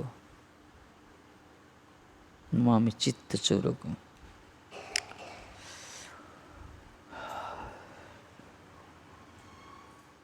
ଆମେ କ'ଣ କରୁଛେ? ହରିନାମ ଜପ କରୁଛେ, ଚାଣ୍ଟିଂ କରୁଛେ, ଉଚ୍ଚାରଣ ବି କରୁଛେ, କୀର୍ତ୍ତନ ବି କରୁଛେ, କିନ୍ତୁ ସ୍ମରଣଟା ହେଉନି। ସ୍ମରଣଟା ଧୀରେ ଧୀରେ ଧୀରେ ଧୀରେ ସାଧନ ଅନୁସାରେ ହେବ। ଅଭ୍ୟାସ ବି କରିବା ଦରକାର। ବେଳେବେଳେ ବିଗ୍ରହ ସମ୍ମୁଖରେ ବସିବ, ବାସ୍ ତାଙ୍କୁ ନିର୍ନିମେଷ ନୟନରେ ଦର୍ଶନ କରିବ। ଆଉ ଯାହା ବି ଶୁଣିଥିବା, ଭାଗବତ କଥା ପଢ଼ିଥିବା, ଶୁଣିଥିବା, ସେସବୁ ମନେ ମନେ ଚିନ୍ତନ କରିବାକୁ ପଡ଼ିବ। କଲେ ହିଁ ଦେଖିବ ସେ ସ୍ଥିତିଟା ଆସିବ। ଯାହାର ଯେତେ ଭଗବତ ସ୍ମରଣ ହେଉଛି, ସ୍ଫୂର୍ତ୍ତି ହେଉଛି, ସେ ଅନୁପାତରେ ସିଏ ଭକ୍ତର ସ୍ତରରେ ସିଏ ଅଛନ୍ତି। ବୁଝିଲ ନା? ସ୍ମରଣଟା ଦରକାର। ମାମୁନି ସ୍ମର ଚିତ୍ତଂ ମଜ୍ଜୈବ ପ୍ରବିଲ୍ୟତେ। ମୋତେ ସ୍ମରଣ ଯୋଉମାନେ କରନ୍ତି ମୋ ପାଖରେ ପ୍ରବେଶ କରନ୍ତି, ମୋ ପାଖରେ ରୁହନ୍ତି। ମାମ୍ ଅନୁସ୍ମର ଯୁଦ୍ଧଙ୍କୁରୁ ଅର୍ଜୁନକୁ କହିଲେ, ଅର୍ଜୁନ ତୁମେ କର୍ମ କର କିନ୍ତୁ ମୋତେ ସ୍ମରଣ କର। ସ୍ମରଣ କରିବା ଦରକାର। ତାଙ୍କୁ ଚିନ୍ତନ କରିବା, ତାଙ୍କର କଥା ମନେ ପକାଇବା, ତାଙ୍କର ଯେଉଁ ଚରିତ୍ର ଶୁଣିଥିବା ମନେ ପକାଇବା। ଜଣେ ମନେ କେତେବେଳେ ପକାଏ? କେତେବେଳେ ମନେ ପକାଏ? କେଉଁଠି? ଧରନ୍ତୁ ଭାଇ ଭଉଣୀ ଥିବେ, ବା ସ୍ୱାମୀ ସ୍ତ୍ରୀ ଥିବେ, ବା ପୁଅ ବାପା ମା, କିଏ କ'ଣ ମନେ ପକାଉଛି କି? ମନେ କେତେବେଳେ ପଡ଼େ? ଟିକେ ଡିଷ୍ଟାନ୍ସ ହେଲେ, ଟିକେ ଦୂରତା ହେଲେ, ଟିକେ ବିଚ୍ଛେଦ ହେଲେ, ବିରହ ହେଲେ ମନେ ପଡ଼େ। ସେଠି କ'ଣ ମନେ ପଡ଼େ? ତାର ପ୍ରତ୍ୟେକଟା କ୍ରିୟା, ସେ କ'ଣ କରୁଥିଲା, କେମିତି ଚାଲୁଥିଲା, କେମିତି ଖାଉଥିଲା, କେମିତି ଶୋଉଥିଲା, ସେଇ ପ୍ରକାର ତାଙ୍କ ସେ ସମ୍ବନ୍ଧ ଅଛି ବୋଲି ମନେ ପଡ଼ିଲା। ପ୍ରଥମ କଥା ସମ୍ବନ୍ଧ ଅଛି, ସମ୍ବନ୍ଧ ଅଛି, ତାପରେ ବିଚ୍ଛେଦ, ତାପରେ ସ୍ମରଣ ହେଲା। ସେଇ ପ୍ରକାର ଆମର ସମ୍ବନ୍ଧ, ନିତ୍ୟ ସମ୍ବନ୍ଧ ଠାକୁରଙ୍କ ସହିତ ଅଛି, କିନ୍ତୁ ତାକୁ ଆମେ କେବେ ଚେଷ୍ଟା କରିନି ବୁଝିବା ପାଇଁ। ପାଖରେ ସେ ନାହାନ୍ତି, ଦୂରେଇକି ଅଛନ୍ତି। ସମ୍ବନ୍ଧୀ ଜ୍ଞାନ ଆସିଲା ପରେ ସିନା ତାଙ୍କ ବିରହଟା ଅନୁଭବ କରିବା। ସ୍ମରଣଟା ସେଇଠି ଆସେ। କ'ଣ କରିବା ଦରକାର? ଶ୍ରବଣ କରିବା ଦରକାର। ଶୁଣିଲେ ହିଁ ଅନୁଭବ ହୁଏ ସେସବୁ କଥା, ନ ଶୁଣିଲେ କିଛି ଅନୁଭବ ହେବନି, କିଛି ଜାଣିପାରିବାନି। ଖାଲି ବାହାରଟା ଦେଖିବା, ଠାକୁର ଏମିତି ସବୁ ଦେଖୁଛନ୍ତି ବାହାରୁ। ଶ୍ରବଣ କରିବା ଦରକାର। କଲେ କ'ଣ ହେବ? ଜଗତର ବିଷୟ ଯେଉଁ ଶୁଣି ଶୁଣି ମନ ଆମର କଳୁଷିତ ହେଇଛି, ଚିତ୍ତ କଳୁଷିତ ହେଇଛି, କାଳିମା ଲେପନ ହେଇଛି, ଚିତ୍ତ ବିଷାଦ ବିଜଡ଼ିତ ଜର୍ଜରିତ ହେଇଛି। ଯେତେବେଳେ ସେ ପ୍ରାକୃତ ଭଗବାନଙ୍କର କଥା ଶ୍ରବଣ କରିବା, ଧୀରେ ଧୀରେ, ସେ ତ ପ୍ରେମ ପୁରୁଷୋତ୍ତମ ନା, ସେ ଆନନ୍ଦ କନ୍ଦ ଭଗବାନ। ସେ ଆନନ୍ଦ ବସ୍ତୁର କଥା ଶୁଣିଲେ ହିଁ ଆନନ୍ଦ ଆସିବ ମନ ଭିତରେ। ଆଉ ବିଷ ଜଡ଼ିତ ବିଷୟକୁ ଯଦି ଚିନ୍ତନ କରିବା, ସଂସାର କଥା, ସେ ମନ ସବୁବେଳେ ବିଷାଦିତ ହେଉଛି ସଂସାରରେ। ଜଗତର ଯେତେ ଦେଖ, ଯେତେ ସୁଖ, ତାର ରିଜଲ୍ଟ ପରିଣାମ ବି ଭୟାବହ, ତା ଅନ୍ତିମ ଗତି ଭୟାବହ। ମାଦୋ ହାମ ପରିଣାମ ନିରାଶା। ପ୍ରଥମେ ବଡ଼ ସୁଖ, ତାପରେ ବିଷ। ପ୍ରଥମେ ଅମୃତ ଭଳିଆ ଅନୁଭବ, ତାପରେ ବିଷ ଯେ ବିଷ। ଏଇଟା ହେଲା ସଂସାର ସୁଖ। କିନ୍ତୁ ପ୍ରଥମେ ବିଷ ଭଳି, ତାପରେ ଅମୃତ, ଏଇଟା ହେଲା ସାତ୍ଵିକ ସୁଖ। ଗୀତାରେ ବି କହିଛନ୍ତି। ଆଉ କୃଷ୍ଣଙ୍କ କଥା ତ ଇଏ ତ୍ରିଗୁଣ ଅତୀତ, ତ୍ରିଗୁଣା ପୁରୁଷ, ଇଏ ନିର୍ଗୁଣ ହୁଏ, ଇଏ ତ ଆନନ୍ଦ ହିଁ ଆନନ୍ଦ, ଆ କଥାରେ ହିଁ ଆନନ୍ଦ। ଏଥିପାଇଁ କହିଲେ ସ୍ମରଣକାରୀଗଣଙ୍କର ଚିତ୍ତ ଆକର୍ଷଣ କଲେ। ସେଇ ରୂପ ଚରଣ ଚିହ୍ନ ଦ୍ୱାରା ଏଇ ଚିହ୍ନ ଦର୍ଶନକାରୀଗଣଙ୍କର ଅନ୍ୟତ୍ର ଗମନ ଆଦି କ୍ରିୟା ଆକର୍ଷଣ କରିବା ଅନ୍ତର୍ଧାନ କଲେ। ଯେଉଁମାନେ ତାଙ୍କୁ ଦେଖିଛନ୍ତି, ତାଙ୍କର ଚକ୍ଷୁ ଆଉ କାହାକୁ ଦେଖିବା ପାଇଁ ଚାହିଁଲାନି। ଯେଉଁମାନେ ତାଙ୍କ ବାକ୍ୟ ଶ୍ରବଣ କରିଛନ୍ତି ସେମାନେ ଆଉ କିଛି ଶୁଣିବା ପାଇଁ ଚାହିଁଲେନି। ଯେଉଁମାନେ ତାଙ୍କୁ ସ୍ମରଣ କରିଛନ୍ତି ତାଙ୍କ ଚିତ୍ତ ଭିତରେ ଆଉ କିଛି ଉଦ୍ଭାସିତ ହେଲାନି, ସବୁବେଳେ ତାଙ୍କୁ ସ୍ମରଣ। ଆଉ ଯେଉଁମାନେ ତାଙ୍କ ଚିହ୍ନକୁ ଚରଣ ଚିହ୍ନ ଦେଖିଛନ୍ତି ସେମାନେ ସେ ଚରଣ ଚିହ୍ନ ଛଡ଼ା ଆଉ କୁଆଡ଼େ ଯିବା ପାଇଁ ଚାହିଁଲେନି। ତାଙ୍କର ଗମନ ପ୍ରତି ପାଦ ବି ଅଟକିଗଲା ସେଇଠି। ଏହି ପ୍ରକାର ଭଗବାନଙ୍କର ରୂପ, ତାଙ୍କର ଗୁଣ, ତାଙ୍କର ସ୍ୱରୂପ ଏମିତି। ରସିକ ନହେଲେ ଆଗକୁ ବୁଝି ହେବନି। ଏଇଟା ଶୁଣିଲେ ଧୀରେ ଧୀରେ ହେବ। ଜ୍ଞାନୀମାନଙ୍କର ମାର୍ଗ ନୁହେଁ ଇଏ। ଏ ବୁଦ୍ଧି ଦ୍ୱାରା ତାଙ୍କୁ ଜାଣି ହେବନି ଏସବୁ।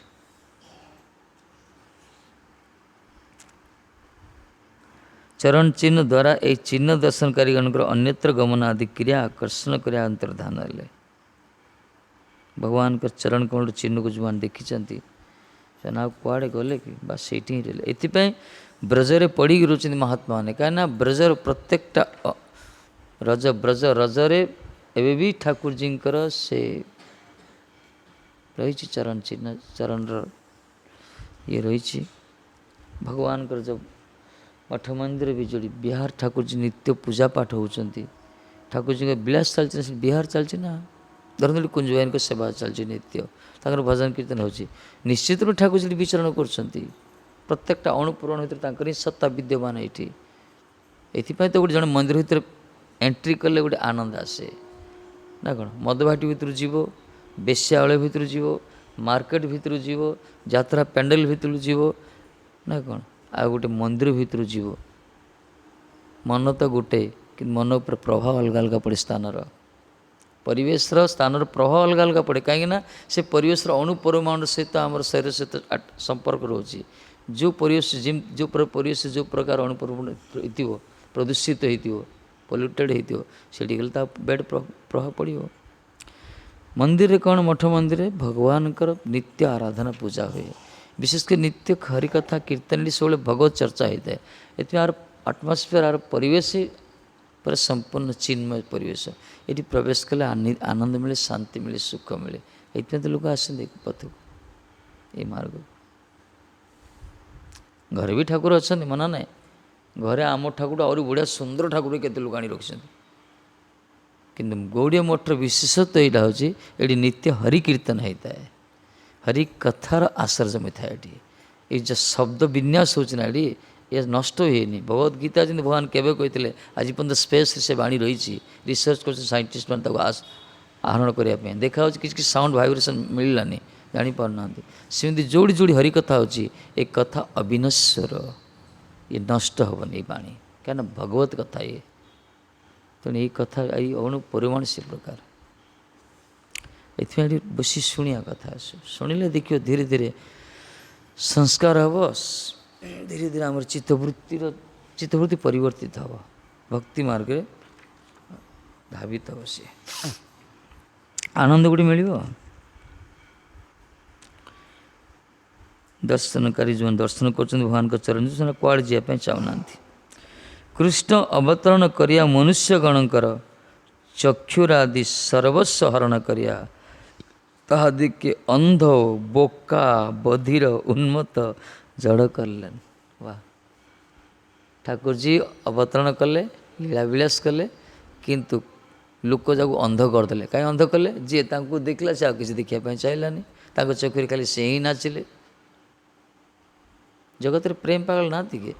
ଯିଏ ଯାହାକୁ ଭଲ ପାଉଛି ସେ ଯାହା ଦେଖିବ ତାକୁ ବି ଦେଖିବ, ଯୁଆଡ଼େ ଦେଖିବ ତାର ହିଁ ଦର୍ଶନ ହେବ।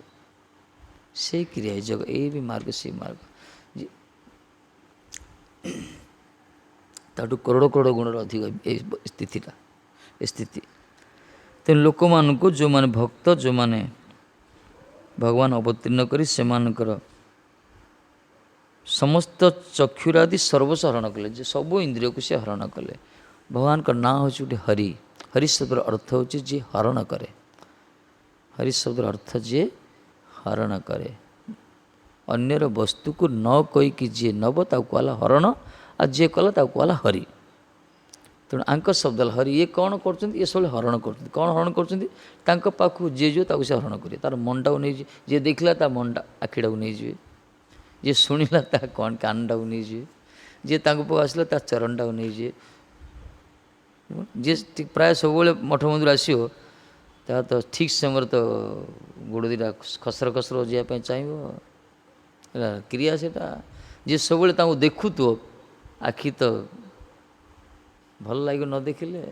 ଯିଏ ସବୁବେଳେ ତାଙ୍କ କଥା ଶୁଣୁଥିବ ସେଇ ସମୟ ସେ ଶୁଣିବା ପାଇଁ ଇଚ୍ଛା ଲାଗିବ। ଇନ୍ଦ୍ରିୟ ଗୁଡ଼ିକୁ ସେ ଆକର୍ଷଣ କରନ୍ତି।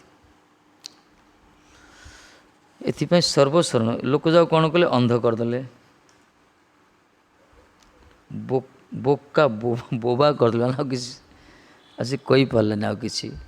କାହିଁକି ନା ଭଗବାନଙ୍କୁ ଯିଏ ଦେଖୁଛି, ଯିଏ ତାଙ୍କ କଥା ଶୁଣିଛି, ଥରେ ଯିଏ ତାଙ୍କ ବାଣୀ କଥା ଶୁଣିଛି ତାର ପାଟି ବନ୍ଦ ହେଇଯିବ, କିଛି କହିପାରିବନି। ଆମେ ବି ଦେଖିଛୁ ମଠ ମନ୍ଦିର ଯେଉଁମାନେ ପ୍ରଥମେ ଆସନ୍ତି ଆମେ ବି ଅନୁଭବ କରୁଛୁ। ପ୍ରଥମେ ଆସିଲା ବେଳକୁ ବହୁତ ବେଶୀ କଥା କହୁଥିଲୁ। ପ୍ରଥମେ ଯେତେବେଳେ ମଠକୁ ଆସୁଥିଲୁ ଦୁନିଆରେ ବହୁତ କିଛି ଜ୍ଞାନ ଥିଲା ନା ଆମର, ବହୁତ କଥା କହୁଥିବାର ଭାବୁଥିବାର ଏମାନେ କିଛି ଏମିତି ଭାବନା ଆସିବ ଉପରେ ପଡ଼ି ବହୁତ କଥା କହୁଥିବାର। କିଛି ଦିନ ଶୁଣିଲା ପରେ ବୈଷ୍ଣବ ମୁଖରୁ ପାଟି ଚୁପ୍ ହୋଇଗଲା। କାହିଁକିନା ଆମର ସବୁ ଜ୍ଞାନ, ଆମର ସବୁ ବୁଦ୍ଧି, ପ୍ରତ୍ୟୁତ୍ପନ୍ନ ମୂର୍ତ୍ତି, ଆମର ଯେଉଁ ମେଧା ପ୍ରଜ୍ଞା ଧି ସବୁ ଜିରୋ ପରମାର୍ଥ ଜଗତରେ। ଏଇଟା ଅନୁଭବ ହେଇଛି, ହେବ ମଧ୍ୟ ସମସ୍ତର। ପ୍ରଥମେ ଯେଉଁମାନେ ଆସନ୍ତି ନିଜକୁ ବହୁତ ବୁଦ୍ଧିମାନ ମନେ କରନ୍ତି। କାହିଁକିନା ତାଙ୍କ ଜଗତରେ କିଛି କରିଥାଉଛନ୍ତି, ସେମାନେ ପାଠ ପଢ଼ୁଛନ୍ତି, ଚାକିରି କରୁଛନ୍ତି, ପଇସା ରୋଜଗାର କରୁଛନ୍ତି, କିଛି ଯାହା କିଛି ସେମାନେ କିଛି ମେଣ୍ଟେନାନ୍ସ କରୁଛନ୍ତି। ସେଇ ଯେଉଁ ସ୍ୱାଭିମାନ ରହିଛି, କର୍ତ୍ତୃତ୍ୱ ଭାବ, ନିଜକୁ ବହୁତ ଗ୍ରେଟ୍ ମନେ କରନ୍ତି। ତେଣୁ ଏଇ ପଥକୁ ଆସିଲେ ତ ସେଇ ବିଚାରଟା ରହିଥାଏ। କିନ୍ତୁ ବୈଷ୍ଣବଙ୍କ ଅନୁଗତରେ ରହିକି କିଛି କଥା ଶୁଣିବା, ଏ ଯେଉଁ ଶବ୍ଦର ଝଙ୍କାର, ଏ ଯେଉଁ ଭଗବତ ପରମାର୍ଥ ତତ୍ତ୍ୱ ଯେଉଁ ଧୀରେ ଧୀରେ ଶୁଣିବା, ଦେଖି ଆସିଲେ ନିଜକୁ ଅନୁଭବ ହେବ ବାସ୍ତବରେ ଆରେ ଭାଇ ସମୁଦ୍ରରେ ଗୋଟେ ହାତୀ ପଲ ଭିତରେ ଆମେ ଗୋଟେ ମଶା ଭଳିଆ। ଏଇ ଯେଉଁ ଜ୍ଞାନର ସାଗର, ଏଇ ଯେଉଁ ପ୍ରେମର ସରୋବର ଭିତରେ ଆମେ କିଛି ନୁହେଁ। ଆମ ଜଗତର ସୁଖ, ଆମର ବୁଦ୍ଧି, ଆମ ଜ୍ଞାନ ଜିରୋ ଏଇଠି ଅନୁଭବ ହେଇଯିବ। ଏ ମାର୍ଗ ଏଇ ପ୍ରକାର ବିଚିତ୍ର ମାର୍ଗ। ଏଥିପାଇଁ ବୋକା ହେଇତା କଥା ପାଟିରୁ କଛା ବାହାରିବନି। ଆଉ ବହୁତ କିଛି କହିଥିବ କିନ୍ତୁ ଏଠି ଆସିଲେ ବୋକା ହେଇଯିବ, ସେ ଚୁପ୍ ହେଇଯିବ। ସେ ତାପରେ କ'ଣ କହିଲେ? ବଧିର ହେଇଯିବ, ତା କାନ ଆଉ କିଛି ଶୁଣିବନି, ଆଉ କିଛି ଶୁଣିବାକୁ ଇଚ୍ଛା ଲାଗିବନି। ଏବେ ଘରୁ ଫୋନ୍ କଲେ ଭଲ ଲାଗୁଛି ଶୁଣିବା ପାଇଁ। କିଛି ସମୟ କଲା ପରେ ସେବା ଅଛି ବା, କିଛି ନଥିଲା ସେବା ଅଛି କହି ବନ୍ଦ କରିଦେଉଛି। କେତେ ଶୁଣୁଛନ୍ତି କିନ୍ତୁ ପ୍ରାୟ ଦେଖାଯାଇଛି ଯେଉଁମାନେ ଆନନ୍ଦ ପାଉଛନ୍ତି ଏଠିର, ଆଉ କିଛି ଜଗତର କଥା ଶୁଣିବାକୁ ଇଚ୍ଛା ହେବନି। ଆଉ ଭଜନ କରୁଥିବ, ଯଦି କିଏ ଆସି କିଛି କହିବ ଫାଲତୁ କଥା ଯାଉ ଇଆଡ଼ୁ ସିଆଡ଼ୁ କହିବ। ଲୋକଙ୍କର କ'ଣ କଥା? ଲୋକଙ୍କ ମୁଖରେ ଖାଲି ଲୋକ କଥା, ଲୋକମାନଙ୍କ ମୁଖରେ ଲୌକିକ କଥା, ଗୋଲୋକର କଥା ନୁହେଁ। ପ୍ରଭୁପାଦ କହିଲେ ଗୋଲୋକ ବାର୍ତ୍ତା, ହରି କଥା ହେଉଛି ଗୋଲୋକର ବାର୍ତ୍ତା। ଇଏ ସଂସାର ଉର୍ଦ୍ଧ୍ୱ କଥା। ଏଇ କଥା କେବଳ ସେଇ ପଥରେ ଯେଉଁମାନେ ତାଙ୍କ ପାଖରୁ ଶୁଣିବା। ଏଥିପାଇଁ ମହାତ୍ମାମାନଙ୍କୁ ସାଧୁସନ୍ଥ ପାଖକୁ ଯାଆନ୍ତି ଲୋକ କଥା ଶୁଣିବା ପାଇଁ। ସଂସାରରେ କଥା ବିରଳ ଆଜ୍ଞା, ବିରଳ। ଏ କଥା ନାହିଁ। ଯେକୌଣସି ପାଖକୁ ଯିବ ସେମାନେ କ'ଣ କଥା କହିବେ? ରାଜନୀତି କଥା କହିବେ, ନିଜର ବେପାର ବାଣିଜ୍ୟ କଥା କହିବେ, ନିଜର ପାରିବାରିକ ଦୁଃଖ ସୁଖ କଥା କହିବେ, ନିଜର ସାମର୍ଥ୍ୟ ଉପରେ ବହୁତ ଲେକ୍ଚର ମାରିବେ ସେମାନେ। ସଂସାର ଗତି ଏ ପ୍ରକାର। ଏକମାତ୍ର ନିର୍ମତ୍ସର ସନ୍ତ ଯେଉଁମାନେ ଭଗବାନଙ୍କ ଶରଣାଗତ, ସେମାନଙ୍କ ମୁଖରେ ଏ କଥା କୀର୍ତ୍ତିତ ହେଇଥାଏ। ଏଥିପାଇଁ ତ ସତ୍ସଙ୍ଗକୁ ବେଶୀ ଗୁରୁତ୍ୱ ଦିଆଗଲା। ସାଧୁସଙ୍ଗ ସାଧୁସଙ୍ଗ ସର୍ବଶାସ୍ତ୍ର କହେ, ଲବେ ମାତ୍ର ସାଧୁସଙ୍ଗେ ସର୍ବସିଦ୍ଧି ହଏ, କୃଷ୍ଣ ପ୍ରାପ୍ତି ହଏ। ସତ୍ସଙ୍ଗ ଦୁର୍ଲଭ ଏଥିପାଇଁ କୁହାଯାଇଛି। ହଁ, ସଂସାର ବି କହୁଛନ୍ତି, ଏ କଥା ହିଁ କହୁଛନ୍ତି। କିନ୍ତୁ ଯେଉଁମାନେ ସାଧୁବତ ରହିଛନ୍ତି, ସଂସାର କରି ମଧ୍ୟ ଯେଉଁମାନେ ସାଧୁ ଭଳିଆ ଜୀବନ, ସଦାଚାର ସମ୍ପନ୍ନ, ସମ୍ପୂର୍ଣ୍ଣ ଶରଣାଗତ ଭଗବାନ ଗୁରୁ ବୈଷ୍ଣବ, ହରିଗୁରୁ ବୈଷ୍ଣବ ପାଖରେ, ଯେଉଁମାନେ ଖାଲି ଫର୍ମାଲିଟି ମେଣ୍ଟେନ୍ ପାଇଁ ଡ୍ୟୁଟି କରୁଛନ୍ତି, ଅନାସକ୍ତ ଅଛନ୍ତି ସଂସାର ପ୍ରତି, ଏକମାତ୍ର ଅନୁରାଗ ଭଗବାନଙ୍କ ସୁଖ ପ୍ରତି, ଏ ପ୍ରକାର ଲୋକ କମ୍ ଅଛନ୍ତି। ସେମାନଙ୍କୁ ସାଧୁ କୁହାଯାଏ। ଭଲେ ସେମାନେ ଗୃହୀ ହୁଅନ୍ତୁ କି ଯାହା ବି ହୁଅନ୍ତୁ, ମହାତ୍ମା ସେମାନେ ମନା ନାହିଁ। ସେମାନଙ୍କୁ ସଙ୍ଗ ଲାଭ କଲେ ବି ଚଳିବ, ତାଙ୍କ ମୁଖରୁ ଶୁଣିବା କଥା। କିନ୍ତୁ ପ୍ରାୟ ଲୋକର ପାଖରେ ଲୌକିକ କଥା, ସଂସାର ହେଲେ ସଂସାର କଥା ନା, ଆଉ କ'ଣ କଥା ମିଳିବ? ଯେତେ ବଡ଼ ଲୋକ ହେଉଛି ହଉ, ମୋଦି ପାଖକୁ ଯିଏ, ସେ କ'ଣ କହିବେ? ଭାଗବତ କଥା କହିବେ, ଦେଶ କଥା କହିବେ, ବୋର୍ଡ଼ର କଥା କହିବେ, କ'ଣ ରାଜନୀତି କଥା, GST କଥା କହିବେ, କରୋନା କଥା କହିବେ। जी जो स्थिति से कथा कह ना नियम एटा बधिर करदाता उन्मत्त तापर उन्मत्त उन्मत्त अर्थ कौन पागल जाओ पागल हो मार्ग एमती कहीं ना पागल अर्थ कौन पागल माने जे से जो रास्तार बुलूँ से पॉलिथिन गुटे से सिगरेट खोल डिआसिल खोल से प्रकार पागल ना से भावनी पागल अर्थ कृष्ण प्रेम पागल हम से पागल भाया कहुए उन्मत्त अर्थ यहाँ माने अत्यधिक आनंद यहाँ आनंदर चरम सीमार पहुँचे परमानंद ना जगतर विषय आनंद किसी नहीं पर तार विषय पर यहाँ परमानंद आम शरीर ताको धारण करें ये आनंद कृष्ण नाम एत सुख अच्छी भगवान कथार एत आनंद अच्छी ताको आमर इंद्रिय मान धारण करने सामर्थ्य ना ये से आउट ऑफ सेंसेस ये सब विलक्षण स्वभाव से सब एत आनंद हो जाए आम खुशी हो जाए पागल उन्मत्त अवस्था हो जाए उन्मत्त मदपान कले जिन जड़े पूरा खुशी उछल उठे ना से प्रकार महापुरुष कहले पूरा धैर्य धरिते नारी हैला मो उन्मत्त कहले कौन करी से गुरुदेव की मंत्र देले जो दंडु से हरे कृष्ण मंत्र मु जप कली मो धैर्य धरी पानी उन्मत्त हो गली केतल कांदिली केतल नाचिली लोक मत पागल कहले गुरुदेव पचारे किबा मंत्र दिला गोसाई किबा तार फल जपिते जपिते नाम हईल पागल हे गोसाई आपण कौन नाम देले कौन मंत्र देले हे गुरुदेव ताको मु जप करी करी पागल हो गली गुरुदेव हसिले कहले अरे बाबा कृष्ण नाम रईत स्वभाव हरे कृष्ण महामंत्र एत स्वभाव जे जपे तारे कृष्ण उपजे भाव जी जप करे तार भाव आसीज कहीं ये जगतीय शब्द भगवत नाम जागतिक शब्द नुहे जगतर शब्द रे शब्द गुड़ी थी तार प्रभाव अलग क्रिया अलग हो पारे किंतु भगवान को नाम परमार्थिक शब्द कृष्ण कहला माने कृष्ण नाम भितर अच्छे ना अपनी श्रीहरि जे कृष्ण जे नाम भजन निष्ठा करी से नाम भितर से अच्छा शब्द तेणु उन्मत्त हो जाए जी भगवान को भजन करती जो मैंने भगवान को कथा श्रवण करती नित्य धीरे धीरे तांका चित्त संसार मुक्त हो जाए और सब आनंद रे था बहुत मस्त रे था साधु मान देखो ना मस्त ना कौन है पूरा मस्त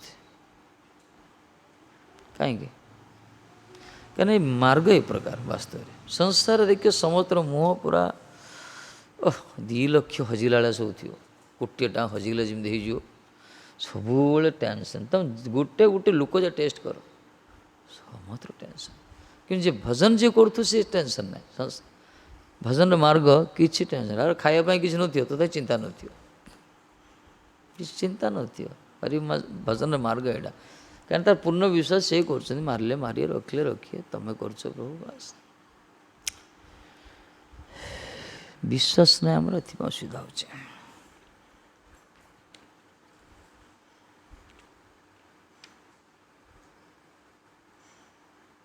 चलछि ना कौन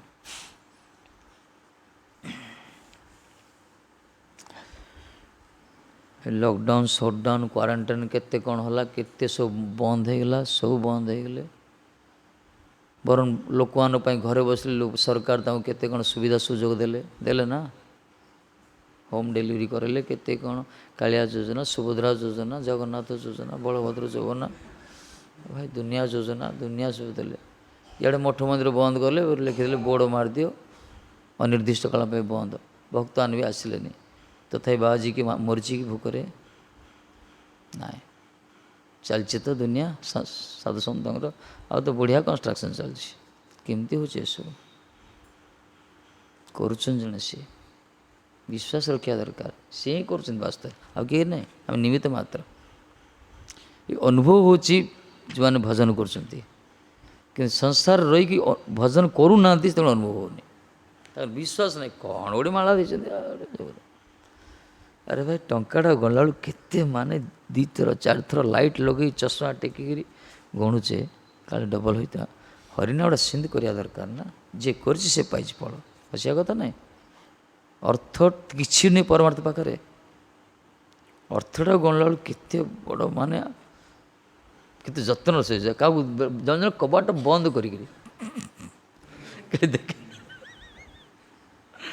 ଡୋର କ୍ଲୋଜ୍ କବାଟ ବନ୍ଦ କରି ଗଣାଯାଉଛି କାହା ନଜର ପଡ଼ିଯିବ ଆଉଥରେ ତାକୁ ସଂରକ୍ଷଣ କରାହେଉଛି ଗୁପ୍ତ ରଖାହେଉଛି କାଳେ କିଏ ନେଇଯିବ କରିବା ଦରକାର ଭଗବାନ ସେ ଅର୍ଥ ବି ଆବଶ୍ୟକ ପରମାର୍ଥ ତାଠୁ ଅଧିକ କୁହାଗଲା କୋର୍ଟ ତାକୁ ସେ ପ୍ରକାର ଜପ କରିବା କଥା ସେ ପ୍ରକାର ଗୁପ୍ତ ରଖିବା କଥା ତାକୁ ଲୋଭ ରଖିବା କଥା ସେମିତି ସିନସିୟର ସିରିୟସ୍ ହେଇ ଭଜନ କରିବା କଥା ଯେ କରିଛି ସେ ପାଇଛି ଫଳ ଟଙ୍କାଟାକୁ ବଢ଼ିଆ ବଢ଼ିଆ ଗଣିକି ସାଇତି କରି 2-4 ଥର ଯେତେବେଳେ ଆସୁଥିବ ଟିକେ କବାଟଟା ଖୋଲି ଦେଖୁଥିବ ଆଲମିରା ଭିତରେ ଅଛି କି ନାହିଁ ପଇସାଟା କିନ୍ତୁ ମାଳଟା ଦିନରେ କେତେଥର ଖୋଜୁଛେ କହୁଛି ଖୋଜୁଛେ ଆମେ ଗୁରୁପଦ ମାଳକୁ ଖୋଜୁଛି କିଏ ଟଙ୍କା ତ ଥିବ କାହିଁକି ଆମର ଭଲ ଗତି ହବ କହୁନ ଯେଉଁମାନେ ଜାଣିଛନ୍ତି ତାର ରହସ୍ୟକୁ ରସ ପାଇଛନ୍ତି ସେମାନେ ବୁଝିବେ ଆର ଫଳ କ'ଣ ଭାବନ୍ତି ଯେ ଗୁରୁଦେବ ଦେଇଛନ୍ତି ଗୋଟେ ତୁଳସୀ କଣ୍ଠି ମାଳା ଗୋଟେ ଦେଇଛନ୍ତି ଗୋଟେ କରିବା କଥା ଏ ପ୍ରକାର ଭାବୁଛନ୍ତି ଆଜିକାଲି ଲୋକ ବିଚାର ହଁ ଗୁରୁ ଗୋଟେ କରିବା କଥା ଗୁରୁଟି କରିଦେବା ଠାକୁର ପାଖକୁ ଯିବା କଥା ଯିବା ଭଗବାନ ଆମର ମୁଖ୍ୟ ଯଦିଓ ମନା ନାହିଁ କିନ୍ତୁ ଭଗବାନ ଅପେକ୍ଷା ବେଶୀ ମୁଖ୍ୟ ଅଛନ୍ତି ଗୁରୁ ବୈଷ୍ଣବମାନେ ପ୍ରାୟ ଲୋକ ଆସନ୍ତି ଖାଲି ଠାକୁର ଯୁଆଡ଼େ ହେଇ ପଳାଉଛନ୍ତି ତାଙ୍କର ବୈଷ୍ଣବ ଧାରା ହିଁ ଜାଣିନାହାନ୍ତି ସେମାନେ ଏ ମାର୍ଗରେ ଉନ୍ନତି କରିବା କେମିତି ସତ୍ସଙ୍ଗରେ ବସିବ କୀର୍ତ୍ତନ କରିବ ତାପରେ କୁହାହେଲା ପରେ ଚକ୍ଷୁର ନିର୍ମିତଂ ଜେନ ନା ଚକ୍ଷୁ ଉନ୍ମୂଳନ ହେଇଯିବ ସଦ୍ଗୁରୁ କୃପା ହେଲେ ଆଖି ଖୋଲିଯିବ ଆମର ଆମେ ଆଖିରେ ଦେଖୁଛେ ବିଗ୍ରହ ଏଇଟା ଯଥେଷ୍ଟ ନୁହେଁ ଯେତେବେଳେ ବାସ୍ତବ ଚକ୍ଷୁ ଖୋଲିବ ସେତେବେଳେ ଆଉ କାହାକୁ ଦେଖିବାକୁ ଇଚ୍ଛା ହେବନି ବର୍ତ୍ତମାନ ଜଡ଼ ଦର୍ଶନ ନା ଭୌତିକ ଦର୍ଶନ ନା ଅବଶ୍ୟ ଏ ଦର୍ଶନର ଆବଶ୍ୟକତା ରହିଛି କିନ୍ତୁ ଯେତେବେଳେ ପ୍ରକୃତ ଦର୍ଶନ ହେଇଯିବ ଭଗବତର ଭଗବାନଙ୍କର ସେ ଆଉ କାହାକୁ ଦେଖିବାକୁ ଚାହିଁବନି ସେଇଟା ହେଲା ଜ୍ଞାନ ଚକ୍ଷୁ ଯାହାକୁ କୁହାଗଲା ଜନ୍ମେ ଜନ୍ମେ ପ୍ରଭୁ ଯାଇ ଚକ୍ଷୁଦାନ ଦିଲା ଯେ ଚକ୍ଷୁଦାନ ଦେବେ କ'ଣ ଆମେ କ'ଣ ଅନ୍ଧ ଆମେ କ'ଣ ଆଖି ନାହିଁ କି ଗୁରୁଦେବ ଚକ୍ଷୁଦାନ ଦେବେ ବୋଲି କୁହାଗଲା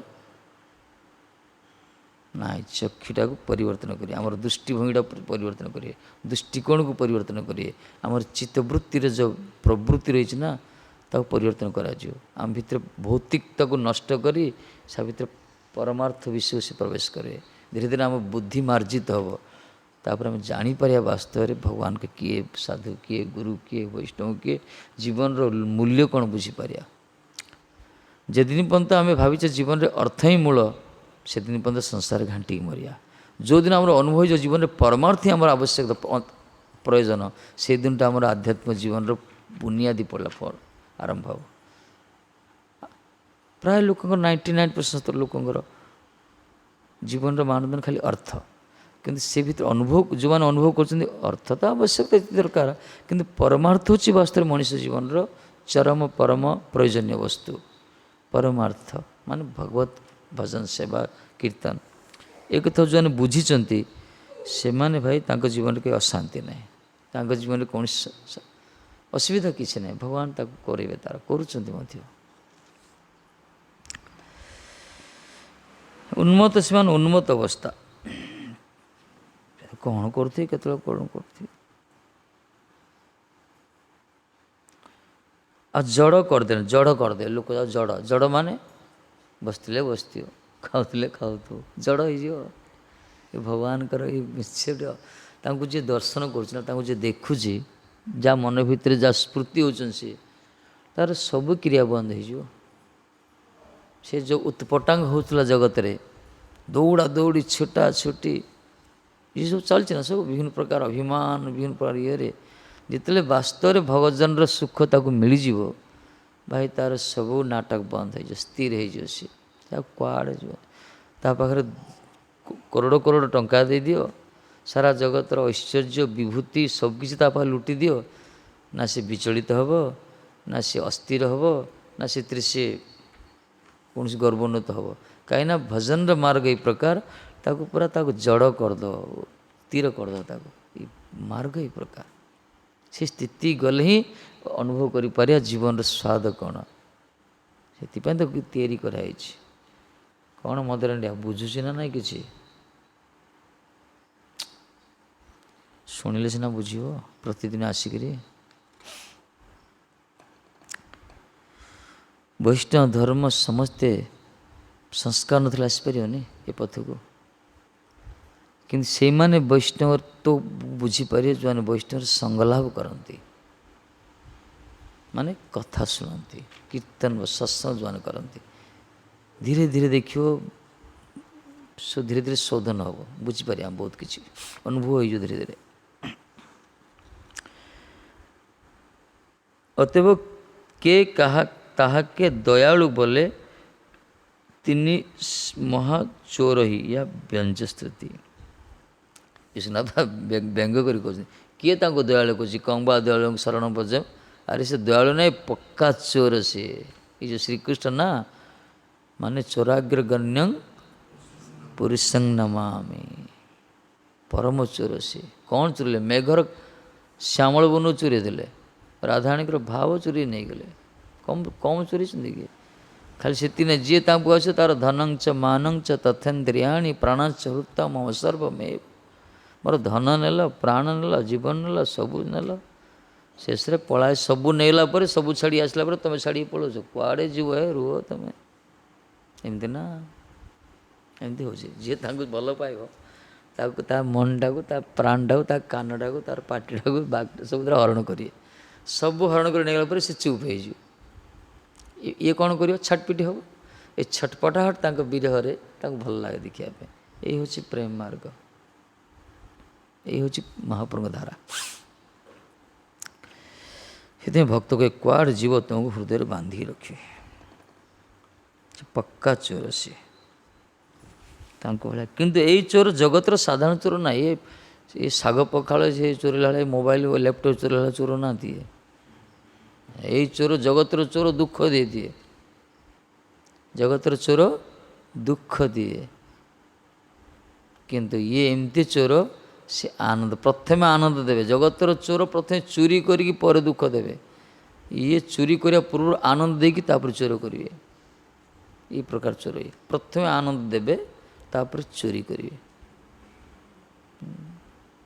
ପ୍ରେମ ଦିଆ ହରେର ମାନ, ହରି ଶବ୍ଦର ବିବିଧ ଅର୍ଥ ତାହେ ମୁଖ୍ୟ ଦୁଇତମ, ସର୍ବ ଅମଙ୍ଗଲ ହରେ ପ୍ରେମ ଦିଆ ହରେର ମାନ। ହରି ଶବ୍ଦର ଅନେକ ଅର୍ଥ, ସେଥିରୁ ମୁଖ୍ୟ ହେଉଛି ଦୁଇଟା। ସର୍ବ, ପ୍ରଥମେ ହେଲା ସବୁ ଅମଙ୍ଗଳ ହରଣ କରିବେ, ଯେତେ ଅମଙ୍ଗଳ ନଷ୍ଟ ହେଇଯିବ। ତାପରେ ପ୍ରେମ ଦେଇକରି ମନକୁ ହରଣ କରିବେ। ଚୋର ଯା ସଂସାର ଚୋର କ'ଣ କରିବ? ଚୋରେଇଲା ପରେ ଦୁଃଖ ଦେବ। ଇଏ କିନ୍ତୁ ପ୍ରଥମେ ଆନନ୍ଦ ଦେବେ ତାପରେ ହରଣ କରିବେ। ଏମିତି ଚୋର ଇଏ। ଏଇ ଚୋର ବିଷୟରେ କିଏ ଜାଣିଛି? ଯିଏ ଭିତରେ ଡୁବିଛି ସେ ଜାଣିଛି। କ'ଣ ଲଳିତ? ଯିଏ ନିଦ୍ରାରେ ଶୋଇଛି ସେ ଜାଣିଛି। ଢୋଳଉଛ କିଏ?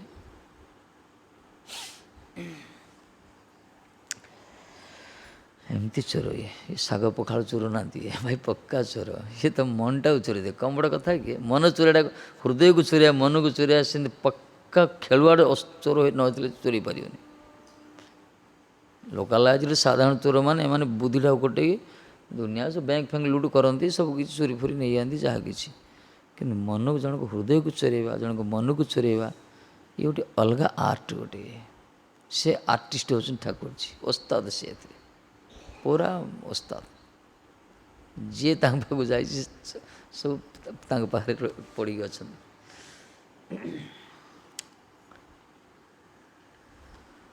ସାଧାରଣ ଜଗତରେ ସାଧାରଣ ଚୋର କିଏ ଭଲ ପାଏ କି? କିଏ ଭଲ ପାଆନ୍ତିନି। ଜଗତର ଚୋରମାନଙ୍କୁ କିଏ ଭଲ ପାଇବ? ତାକୁ ମିଳିଲେ ତାକୁ ପୁରା କେଞ୍ଚିବେ, ପିଟିବେ, ପୁଲିସ ଥାନାରେ ଦେଇଦେବେ। କିନ୍ତୁ ଏଇ ଚୋରକୁ ଧରିଲେ ମଧ୍ୟ ଆନନ୍ଦ। ଏମିତି ଚୋର ଇଏ। ଯଦି ବି ଧରା ପଡ଼ନ୍ତି, ଚୋରେଇ ନେଇଛନ୍ତି, ଇଏ ବି ଚୋର, କିନ୍ତୁ ଆଙ୍କୁ ଏ ଚୋରକୁ ସବୁବେଳେ ଦେଖିବା ପାଇଁ, ସବୁବେଳେ ତାଙ୍କ ପାଖରେ ରହିବା ପାଇଁ। ଚୋର ଯଦି ଆସିବ, ଧରନ୍ତୁ ଜଣକ ବସ୍ତୁ ସେ ଚୋରେଇ ନେଇଗଲେ, ଜଗତରେ ଏମିତି କୌଣସି ଚୋର ନାହିଁ ଯେ ଚୋରିକି ନେଲା ପରେ ଆସିକି ବସିବ, ଯିଏ ଲୋକଟା ଜାଣିବେ ମୋର ଚୋରି ନେଲା, ତାପରେ ଆନନ୍ଦରେ ବସିବ କି? ତା ମାଡ଼ ମାରିବ ନା। କିନ୍ତୁ ଏମିତି ଚୋର ଯାହାର ଚୋରି କରିବେ, ସେ ଅପେକ୍ଷା କରିଥିବ ସେ ଆସି ମୋ ପାଖରେ ଦର୍ଶନ ଟିକେ ଦିଅନ୍ତୁ। ଘଣ୍ଟା ଘଣ୍ଟା, ଦିନ ଦିନ ବସିଥାଏ ସେ। ଗୋପୀମାନେ ଅପେକ୍ଷା କରୁଥିଲେ ନା, ଗୋପୀମାନେ ଅପେକ୍ଷା କରୁଥିଲେ, ପରିବେଶ କବାଟ ଖୋଲିକି ରହୁଥିଲେ ଚୋର କେତେବେଳେ ଆସିବ ବୋଲି, ମାଖନ ଚୋର। କାହିଁକିନା ଇଏ ଯେଉଁ ଭଙ୍ଗୀରେ ଆସନ୍ତି, ଇଏ ଯେଉଁ ଝାଙ୍କି ଠାଣି ଦେଖାନ୍ତି, ଏ ଯେଉଁ ଚୁଟକୁଲି କଥା, ମଧୁର ମଧୁର ତାଙ୍କର कथा तांकर वाणी तांकर कटाक्षपात ये सब देखा गोपी मान पूरा पागलपन अपेक्षा करते। आ सारा ब्रज 300 कोटी गोपी मान मध्य सब जमुना कूल मीटिंग होता प्रतिदिन स्नान समय से दिन से विराट सभार माने से दिन से माने समस्त प्रशंसार पात्र ही था जो मान घरे गत राति गत दिने ठाकुर जी चोरी करते माने गोपी मान जार घरे ठाकुर जी चोरी करिए से समस्त ब्रजर सब श्रेष्ठ पात्री से श्रेष्ठ ब्रजांगना माने बहुत बड़ कार्य भावती जगत एमती किए अच्छी चोरी कलापर निज को छाट मारी कह मो घर चोर पशला किए कह लोक ओल्टा गाली कर मुहटा सुखई थो ना चोर होगा पर देख ता घर जीव ता मुह कला कना पड़ जाए मुंड पोती सब सारदेला पुलिस डाकुथ केते काम किंतु एमती चोर जहाँ घर चोरी कर पूरा खुशी रे पूरा पागल होते पूरा से कई कई लोक जाते डिंडिम पिटुला आज माखन चोर आम घर को आसला कहीं आनंद दिखती ये चोर साधारण चोर नुहति हृदयटा चोरी करते मनटा चोरी करते बस्तु माखन चोरी लीला माखन मध्यम कौन तांकर ये कहले ना जो चोरी धरदे यशोदा कहले अरे सी चोरी पिलालिया चोरी कर दी तुम आकट कलनी गोपी कहते हे यशोदे आम आकट कर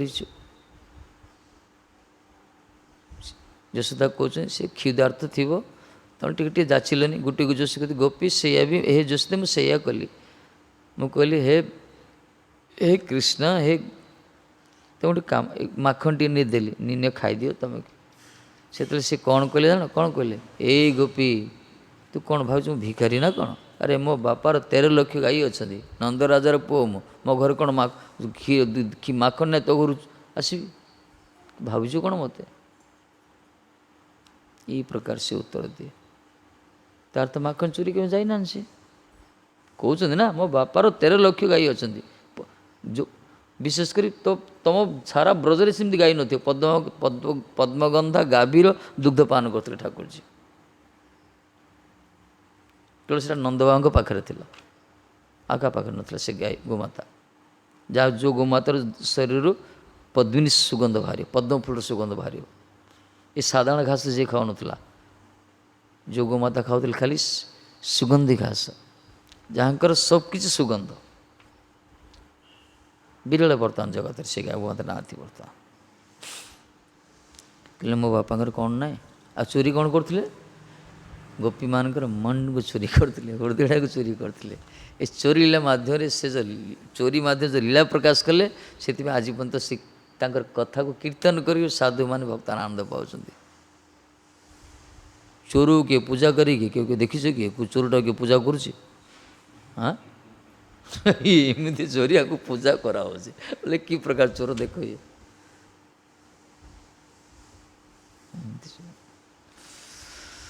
तो अद्भुत लीला ठाकुर जी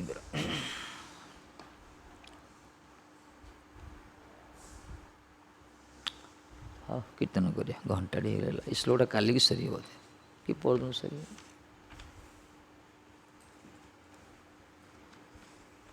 कथा आसी शुण बुझल केतल कोरोना फोरोना पलि आसो कोरोना जदि कोरोना करदेला सरला सब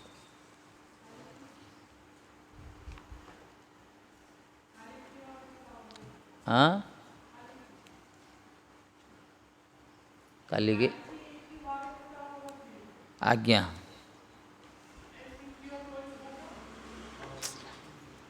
बेसी आगु को चिंता कले भल ना श्री राधे हरि हे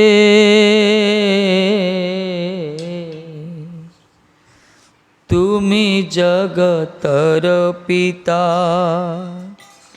तुमी जगतर माता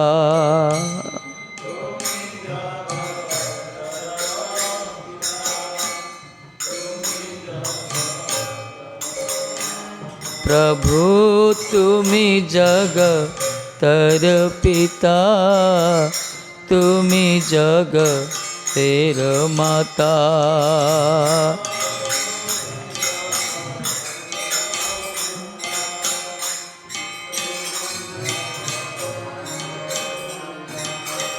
দয়িত নয় হরি তুমি।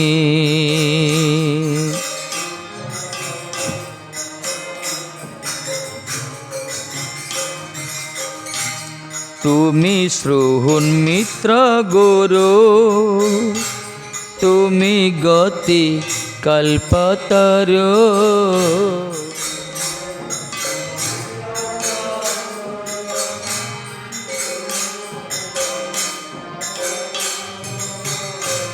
তুমি শ্রুহুত মিত্র গুরু, তুমি গতি কল্পতরু।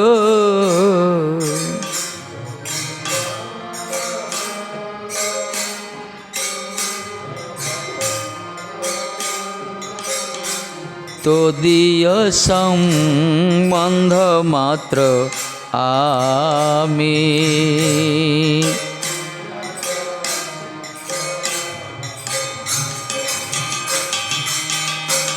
দয়িত নয় হরি তুমি।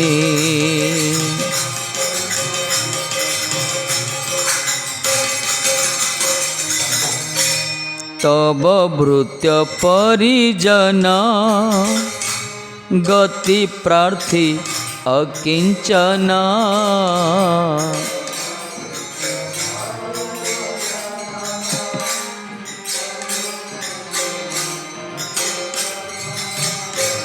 প্রপন্ন তোমার শ্রীচরণে,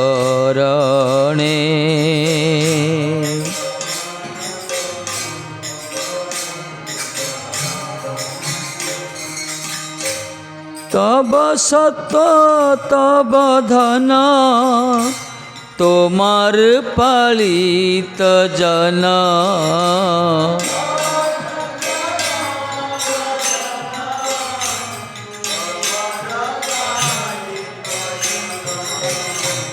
তব সত্য তব ধন, তোমার পালিত জন।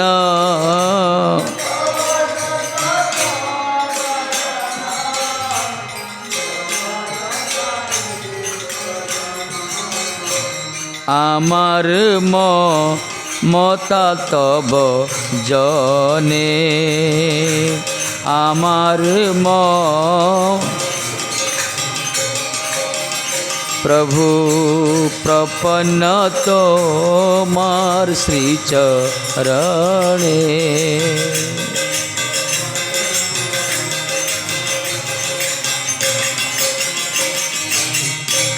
এ ভক্তি বিনোদ কয়, অহং তাম মতানয়।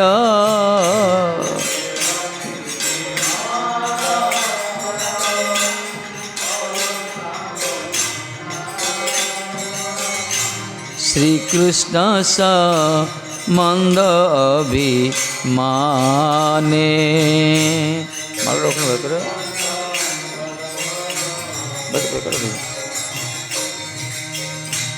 তোমার সেবার সম্বন্ধ ধরি, অহং তাম মতা ভরি।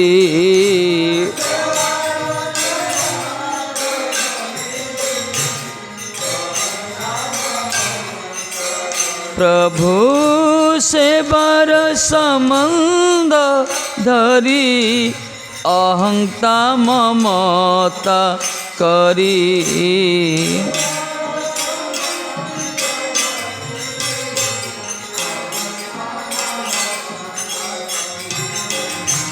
তদিতর প্রাকৃত বিধানে,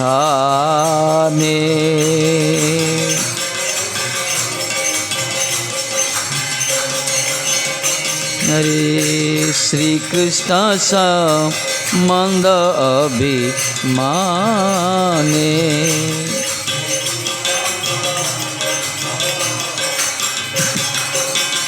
হরি তুমি জগতর পিতা, তুমি জগতর মাতা।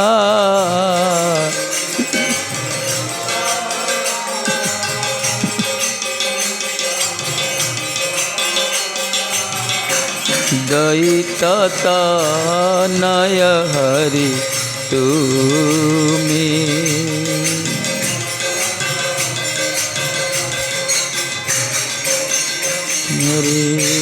दयिततनय हरि तुमी।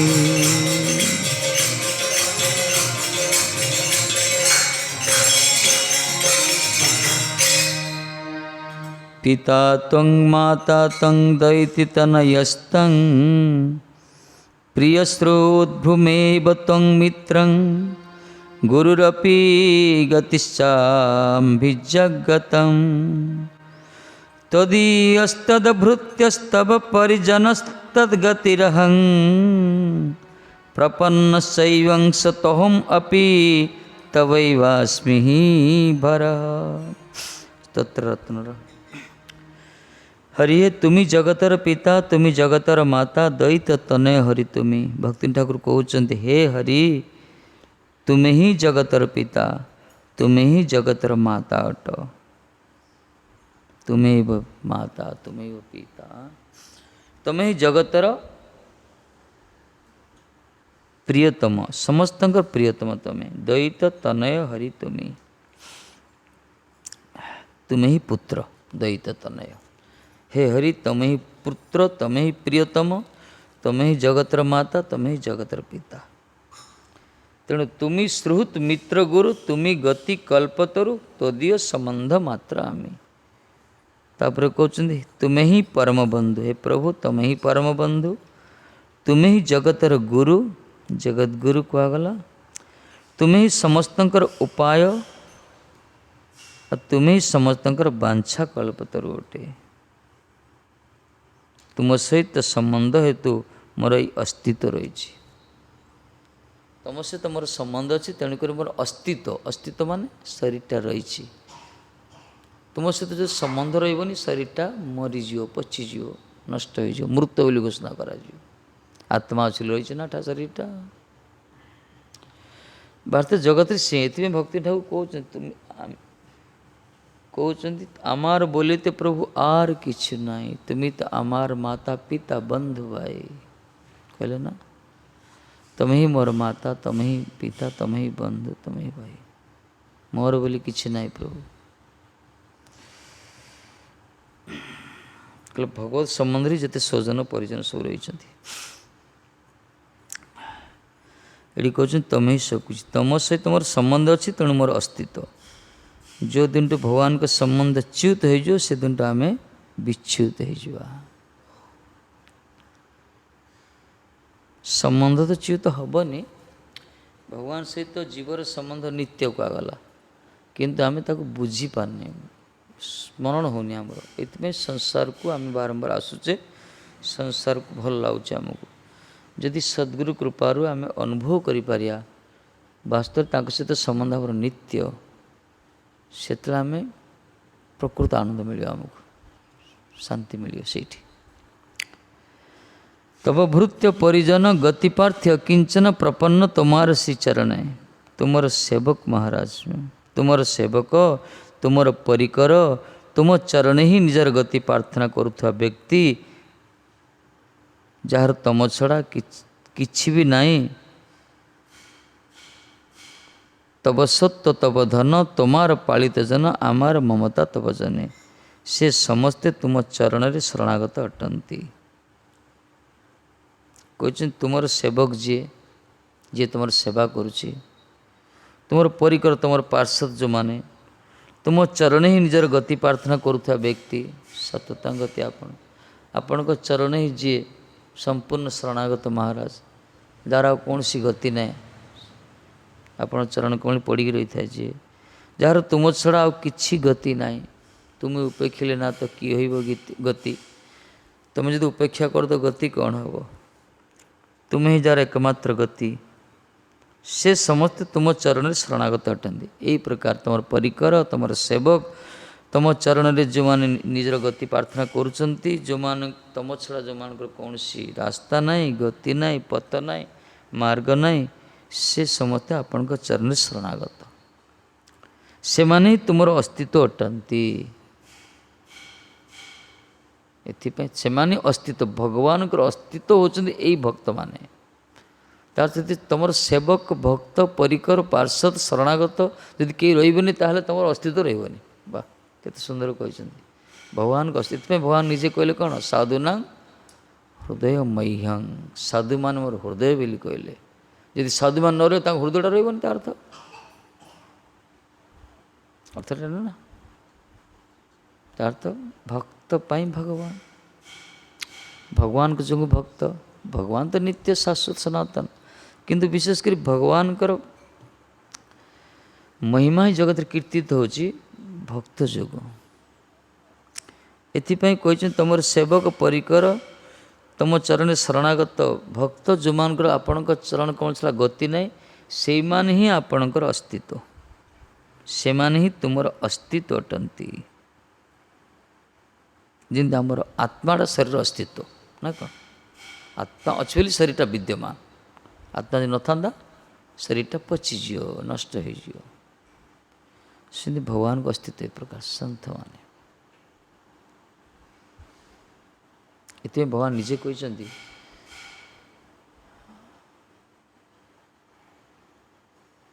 संत विसंति चक्षुषी बहिर्क समुतिथ संत देव बांधव आत्मा अहम आत्मा एवच संत मान साधु मान होचंती विसंति चक्षुषु बहिर्क समुतित बाहर जगत रे सूर्य जो प्रकार बंधु अंधकार को दूरीभूत करती से प्रकार संत माने चक्षु सदृश सूर्य सदृश जगतर लोक मान जगतर लोकंकर अज्ञानता को अंधकार को दूरीभूत करने सूर्य भगवान जो आवश्यकता जमी रही ए प्रकार जन्म जन्मांतर अविद्या अस्मिता अज्ञान भितर ग्रसित होता ये बहिर्मुख बद्ध जीव मानकर से अंधकार को दूर कर ज्ञान आलोक प्रदान करने संत मान होते सूर्य सदृश ये सुत गोसाई आदि प्रार्थना कले ना सनकादि ऋषि मैंने हाँ कौन कहले आप करोड़ सदृश प्रकट होती कोटि सूर्य सम प्रभु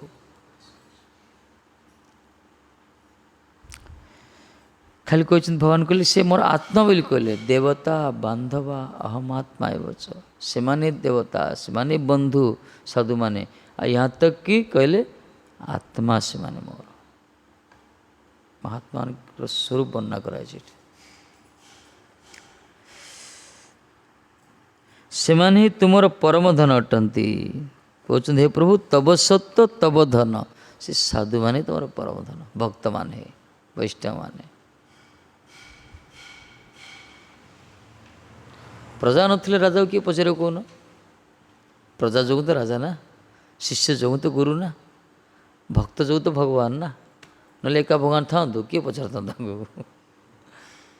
धरतु मठे भक्त किए न था माधव तो बहुत दिन थिले ना माधव अनेक दिन अच्छा मदन मुनि बहुत दिन थिले एडी भी कुंज भेरी थिले केतरा लोक जानूले भक्त मैंने आसिले गुरु माँ पठेले यही प्रकार चलला तापर समस्ते जानले गोटे चंदन यात्रा है जन्माष्टमी है उत्सव है धीरे धीरे भक्त जो भगवान भगवान रही मना ना किंतु भगवान भगवत्ता विस्तारित होची विच्छुरित होची तांकर महिमा भक्त माध्यम ये भक्त गुरुत्व दिखाई ना तो ठाकुर थिले ना आज पर्यंत थिले सब रही सब रही आज क्षीरचोरा गोपीनाथ विख्यात कल माधवंदीपुरी ना परिवर्तन होगा यदि माधवंदीपुर तो न आसता एत विश्व विस्तृत ही न था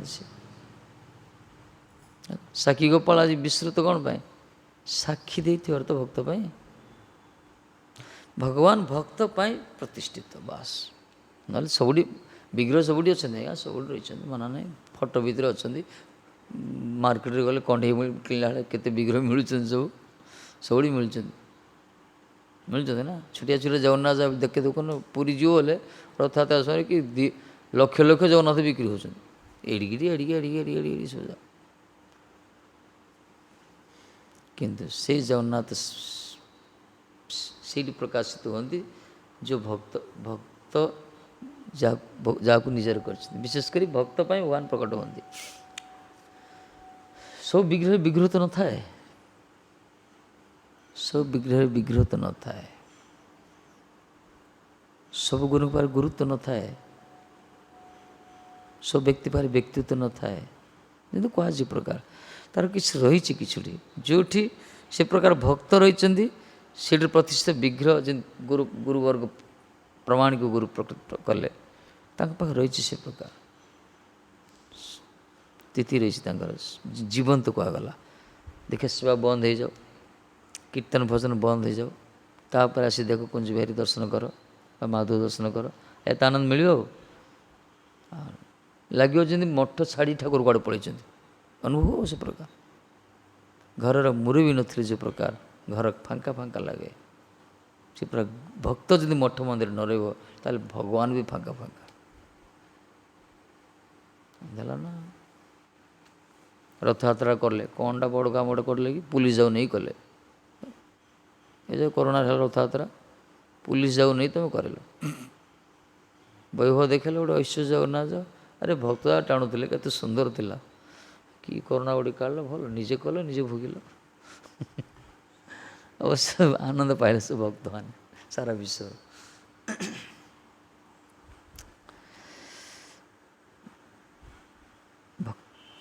जुगे जुगे भक्त पाई भगवान ये जोड़ी जोड़ी भक्त को विपद पड़े ठाकुर जी प्रकट होती एपरिक निज जीवन भी दे बाजी लगाते ठाकुर जी चैलेंज कहते से तुम अस्तित्व से ही तुम परम धन अटंती यही तुम द्वारा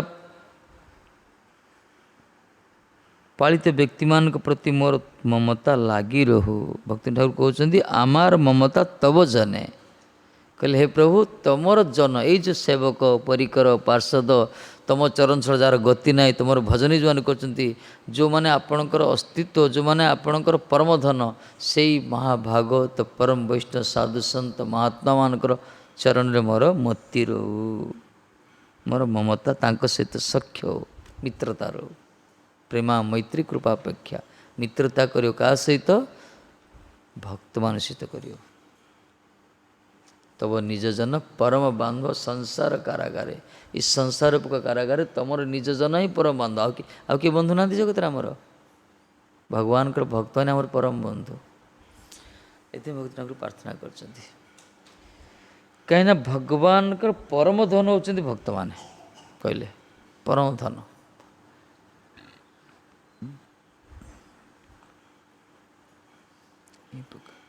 सनातन गोस्वाई भिक्षा माधुकरी करुले माधुकरी कर देखिले गोटे बुढ़ी माँ गोटे ब्रजर तो अच्छा बुढ़ी माँ पाखे मदन मोहन अच्छा ठाकुर जी अच्छा सनातन गोस्वाई देखी ठाकुर जी सहित बुढ़िया कथा होते बुढ़िया कहते ठाकुर जी कहले मैया मैया ये बाबा को मुझे दे दो ना ठाकुर जी को बाबा को मुझे दे दो ना दान कर दे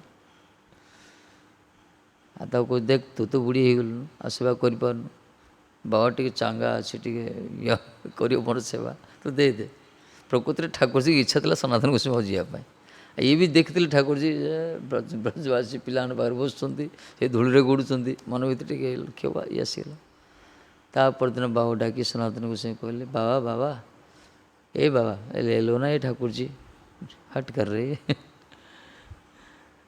से कहले भाई मोर किसी ना मुझे नहीं कौन करी ना नहीं मु कहनी से निजे जिद धरचन जावाई पूछ ले से पचारे बोली कहले से माने भक्त भगवान से कथबार्ता चलती बुढ़ी भी कहते तू पूछ लेना बाबा ऐसे वो जावाई चाहूँ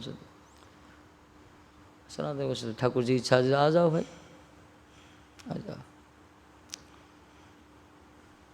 आसीगला आसिक भगवान भक्त पाक कहीं भक्त ना भगवान रही पारे ना आसिक सनातन गोस्वाई कौन कले गोटे इटाटी देखीदे जा इटाटी धरी बस इटा इटाटी रखीदे छिड़ा करले पछपट गोटे पत्थर ढेरा देदेले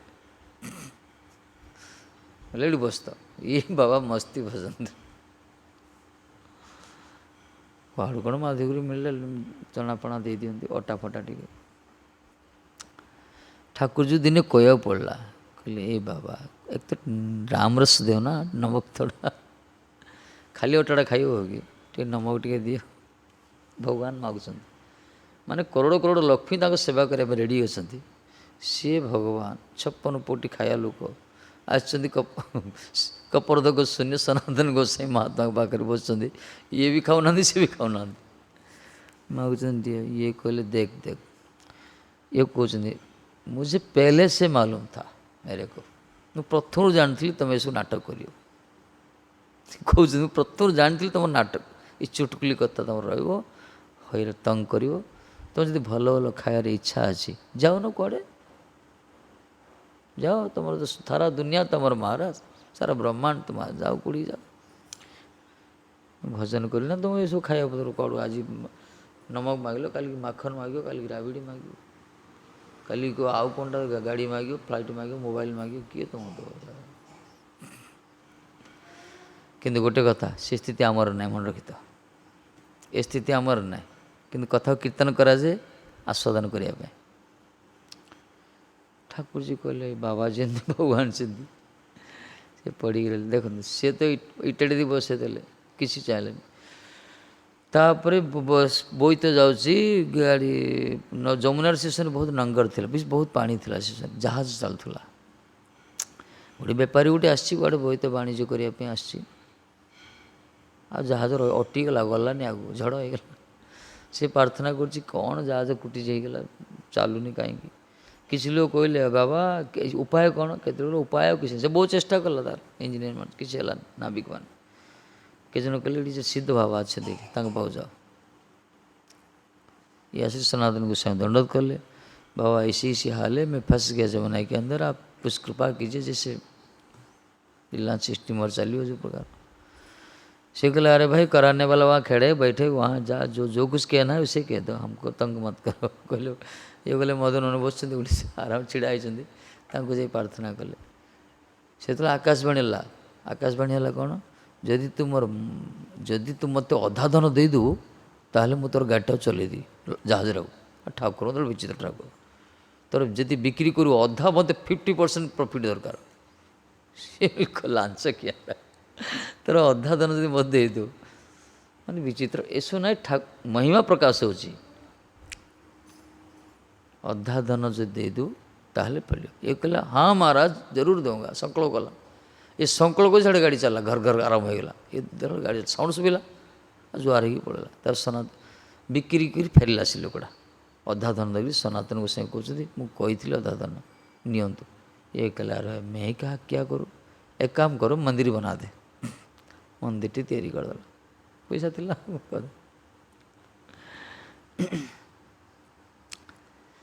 मान भगवान कैसे देख, भगवान जदि चाही था जी कि गोटे राति भर विश्वकर्मा को कहले ऑर्डर कले, से विश्वकर्मा आसी गोटे राति द्वारका नगरी तैयारी कर दी पड़ेला।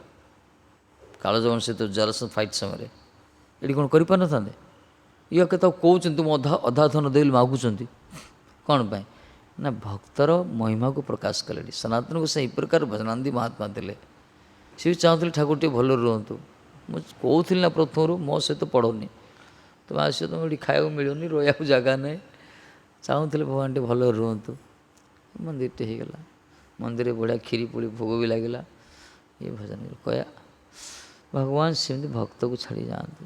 आम मान स्थिति कौन, आम तो सनातन आम तो चेष्टा करा पड़े, आम मान आम जो कह हे भाई तो मंदिर राम मंदिर हो जो कह से रामजी तेरी तो इच्छा तू कले कर न कर मु भजन कर बस, ठीक नहीं, आम से स्थिति नहीं। कहीं आमको आम गुरुवर्ग से कही ना, आमको प्रयास करने कहुई, चेष्टा भिक्षावृत्ति करने कहुई, आमको जहाँ कहुई गुरुवर्ग से करिया दरकार, कले आमर कल्याण हे।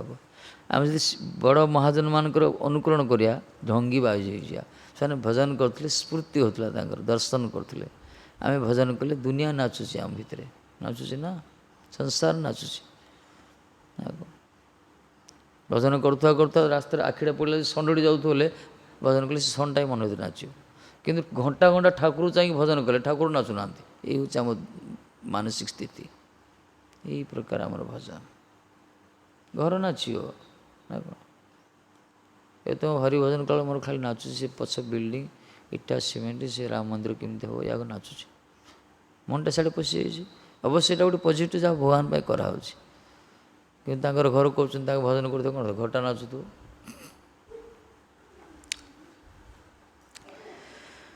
କହୁଛନ୍ତି ଏ ଭକ୍ତି ବିନୋଦ କହେ ଅହଂତା ମମତା ନୟ ଶ୍ରୀକୃଷ୍ଣ ସମ୍ବନ୍ଧେ ଅଭିମାନ। ଶ୍ରୀଲ ଭକ୍ତି ଠାକୁର କହୁଛନ୍ତି ଯେ କୃଷ୍ଣ ସମ୍ବନ୍ଧରେ ଅଭିମାନ ହେଲେ ଜଡ଼ ଅହଙ୍କାର ବିନଷ୍ଟ ହେଇଯାଏ। ଅଭିମାନ ଆସିବା ଦରକାର କୃଷ୍ଣ ସମ୍ବନ୍ଧରେ। ମୁଁ ଭଗବାନଙ୍କର ଦାସ ଦାସ ଓଂ କୌଶଲେନ୍ଦ୍ରସ୍ୟ। ହନୁମାନଜୀ କହିଲେ ଜଗତ ଲୋକ ଅଭିମାନ କରୁଛନ୍ତି ନା ମୋତେ ଚିହ୍ନ ମୁଁ ଅମକ ଘରର ପିଲା, ମୁଁ ଏତେ ପାଠ ପଢ଼ିଛି, ମୋ ବାପା ଏମିତି, ମୋ ମା ସେମିତି, ମୋ ଲମ୍ବା ହାତ, 2ଟା ଗାଡ଼ି 4ଟା କୁକୁର, କେତେ କ'ଣ କହୁଛନ୍ତି ଲୋକ ଯାସୁ। ଅଭିମାନ ସେଟା ତାଙ୍କର ନା। ସେମିତି ଯିଏ ଅଭିମାନ ଏଇଟା ସବୁ ଏଇ ଅଭିମାନଟା ଅହଙ୍କାର କୁହାଗଲା। ଯେତେବେଳେ ଅଭିମାନ ହେଉଛି ମୁଁ କୃଷ୍ଣଙ୍କର ଦାସ, ଏଇଟାକୁ ଅଭିମାନ ଲୋକ ଏଇଟା ଯଦି କହିବେ ଲୋକ ଓଲଟା ଗାଳି କରିବେ। ଲାଜ ଲାଗୁନି ଆହୁରି କହୁଛୁ। ରାବଣ କହିଥିଲା ହନୁମାନ ଲାଜ ଲାଗୁନି ରାମର ଦାସ ବୋଲି କହିଛୁ। ଆମେ ଯଦି କହିବା ମୁଁ ଭଗବାନଙ୍କ ସେବକ ଲୋକ କିଏ ଶୁଣିବେ? କେହି ଶୁଣିବେନି ଆହୁରି ହସିବେ। ଆମେ ଯଦି କହିବା ମୁଁ ଗୋଟେ ଅଛି PM ପାଖରେ CM ପାଖରେ ଅଛି ବୋଲେ ଲୋକଟି ସେଲ୍ୟୁଟ୍ ମାରିବେ। ସଂସାର ଚାହୁଁଛି ସେଇଟା ସେଇଠି ଅହଙ୍କାର କୁହାଗଲା। ଏ ଜଡ଼ ଅହଙ୍କାର ନଷ୍ଟ ହେଇଯିବ ଯଦି ଆମେ ନିର୍ଭୀକ ଭାବରେ କହିପାରିବା ମୁଁ ହେଉଛି ଭଗବାନଙ୍କ ସେବକ, ମୁଁ ହେଉଛି ଭଗବାନଙ୍କର ଦାସ। ଯେତେବେଳେ ଆମେ ଖୋଲି କହିପାରିବା ଆରେ ମୋର ଡର କାହାକୁ ଭୟ କାହାକୁ, ଠାକୁର ସାହା ଚଉବାହାକୁ, ବ୍ରହ୍ମାଣ୍ଡର ମାଲିକ ସିଏ, ମା ଧବ ମା ମାନେ ଲକ୍ଷ୍ମୀଙ୍କର ସ୍ୱାମୀ ସିଏ, ମୁଁ ତାଙ୍କରି ପାଖରେ ସେବା କରୁଛି। ଏମିତି କେତୁରା କ'ଣ ତାଙ୍କର ଅଭାବ କ'ଣ ଭଗବାନ ପାଖରେ, ତାଙ୍କର ସେବକ। ଆମକୁ ବିଷ୍ଣୁ କୁହନ୍ତି ପରା ପୂଜ୍ୟପାଦ ବିଷ୍ଣୁ କୁହନ୍ତି ଲୋକ ଯାକ ଚାକିରି କରୁଛନ୍ତି, ଗୋଟେ ନେତା ପାଖରେ ଚାକିରି କରିବେ ନା ଗୋଟେ ମଣିଷଟା ପାଖରେ, ଆଉ କ'ଣ ସରକାର ପାଖରେ ଚାକିରି କରୁଛନ୍ତି। ଚାକିରି ସ୍ତର ଅନୁସାରେ ସେମାନଙ୍କର ଚାଲି, ତାଙ୍କର ଅଭିମାନ, ତାଙ୍କର ଷ୍ଟାଟସ୍, ତାଙ୍କର କଥା ସବୁ ଚାଲେ ଚାକିରି ପୋଜ ଅନୁସାରେ, କ୍ଲାସ୍ 1 କ୍ଲାସ୍ ଗ୍ରେଡ୍ ଅନୁସାରେ ନା କ'ଣ। କିନ୍ତୁ ଆମ ପୋଷ୍ଟଟା କ'ଣ କମ୍ ନା କ'ଣ? ଅନନ୍ତ କୋଟି ବିଶ୍ୱ ବ୍ରହ୍ମାଣ୍ଡର ମାଲିକ ହେଉଛନ୍ତି କୃଷ୍ଣ। ଏମାନେ ତ ଗୋଟେ ଛୋଟିଆ କଣ୍ଟିନେଣ୍ଟରେ ଛୋଟିଆ ଦେଶର ଗୋଟେ ସରକାର ପାଖରେ କେଉଁଠି ଗୋଟେ ପୋଷ୍ଟ ଭିତରେ ଥିବେ, ଗୋଟେ ଡିପାର୍ଟମେଣ୍ଟ ଭିତରେ ଗୋଟେ ପୋଷ୍ଟରେ ଚାକିରି କରିଥିବେ। ତାଙ୍କର ଅଭିମାନ ଏତେ, ତାଙ୍କର ସମାଜରେ। ଆମେ ତ କରୋଡ଼ ବ୍ରହ୍ମାଣ୍ଡର ମାଲିକ କୃଷ୍ଣଙ୍କ ପାଖରେ ଚାକିରି କରିଥିବା, ଚାକିରି ନା ଏଇଟା, ଆଉ ଏଇଟା ଅବୈତନିକ ଚାକିରି, ଏଇଟା ବେତନ ନାହିଁ। ଏଇଠି ଆମର କ'ଣ ପଇସା ନାହିଁ, ଆମର କ'ଣ ସମ୍ମାନ ନାହିଁ, ଆମେ ସେଟା ବୁଝିପାରୁନାହିଁ ବାସ୍ତବରେ। ଆମେ ଯେ ଭଗବାନଙ୍କର ସେବକ, ଆମେ ଯେ ଭଗବାନଙ୍କର ଦାସ, ଏଇଟା ଆମର ଅନୁଭବ ହେଉନି।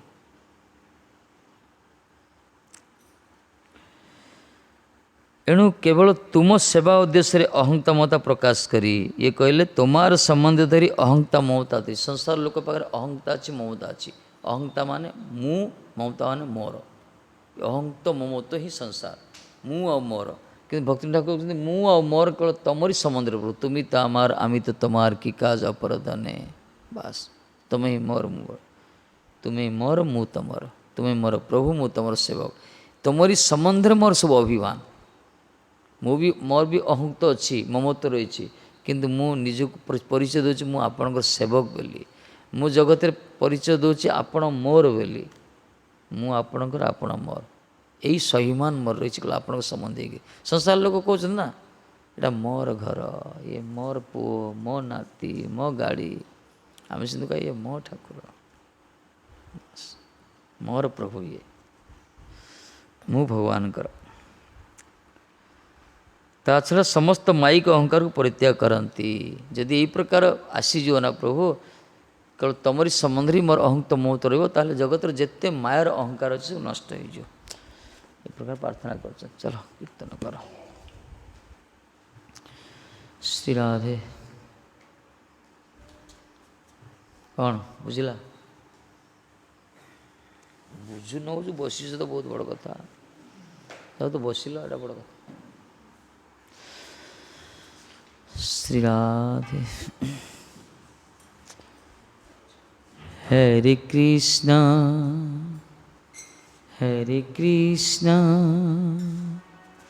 कृष्ण कृष्ण हरे हरे, हरे Ram Ram Ram Hare Hare.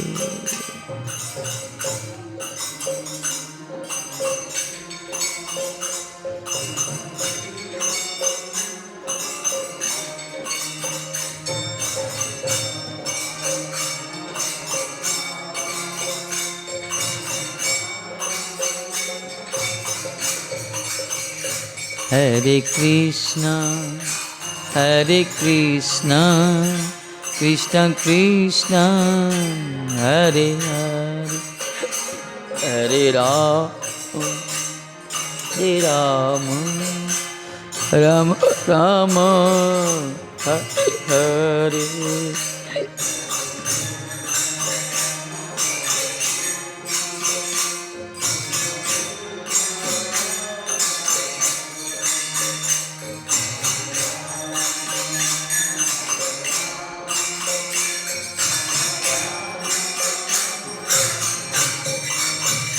Hare Krishna, Hare Krishna, Krishna Krishna, Hare Hare, Hare Rama, Hare Rama, Rama Rama, Hare Hare.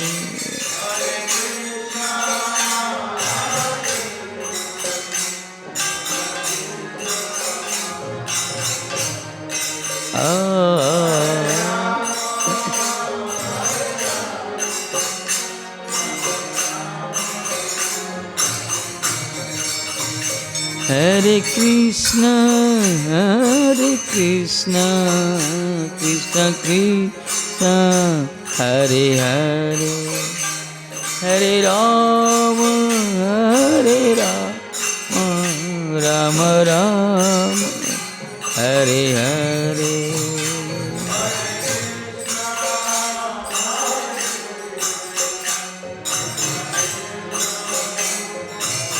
Gauranga,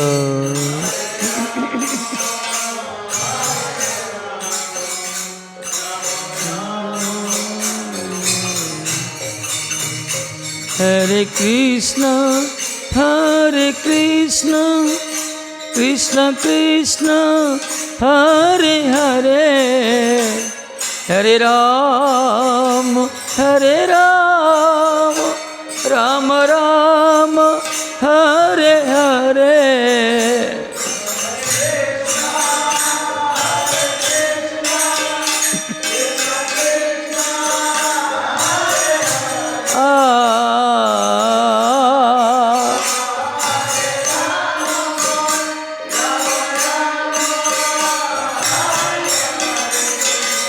Hare Krishna, Hare Krishna, Krishna Krishna, Hare Hare, Hare Rama, Hare Rama, Rama Rama, Hare Hare. Jai Ho.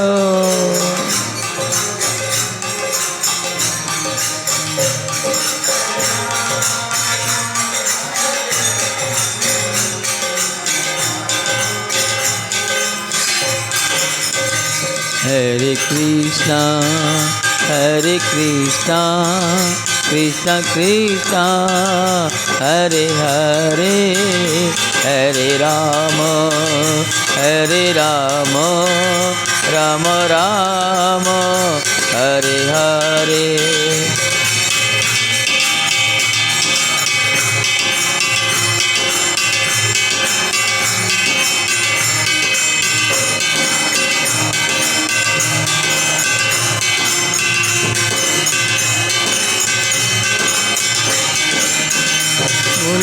Hare Krishna, Hare Krishna, Krishna Krishna, Hare Hare, Hare Ram, Hare Ram, Rama Rama, Hare Hare.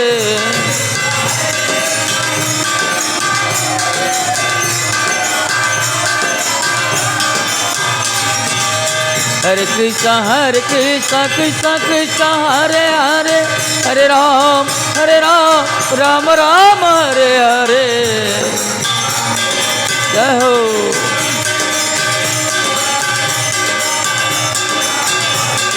Hare Krishna, Krishna Krishna, Hare Hare, Hare Ram, Ram Ram, Hare Hare.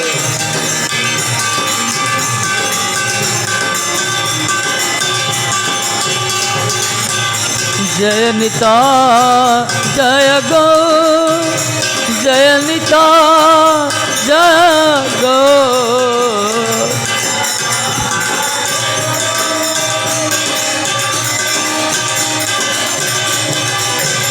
जय राधे जय कृष्णा, जय राधे जय कृष्णा।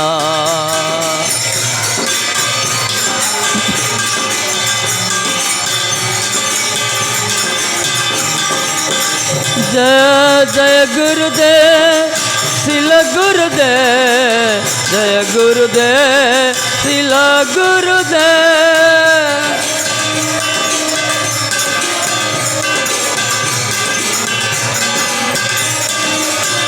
जय जय प्रभुपाद श्रील प्रभुपाद, प्रभुपाद श्रील प्रभुपाद।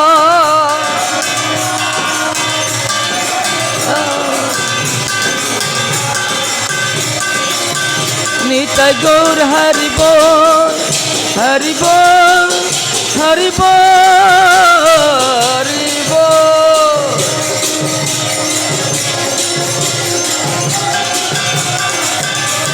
गौर हरि बोल, हरि बोल, हरि बोल, हरि बोल।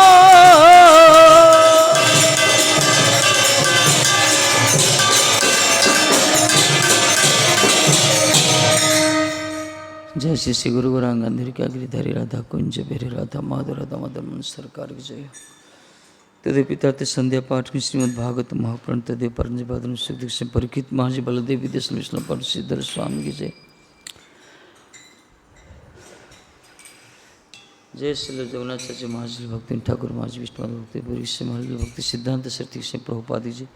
जय रूप सनातन भट्ट रघुनाथ जी गोपाल भट्ट दास सड़क से बुंदगी जी सबांध सपरिकर प्रभुपाद सपार्षद प्रभुपाद पृष्ठ जय। आचार्य भज गुरु परंपरा गुरु जी गौड़ी सदानंद गुरु वैष्णव जय जय।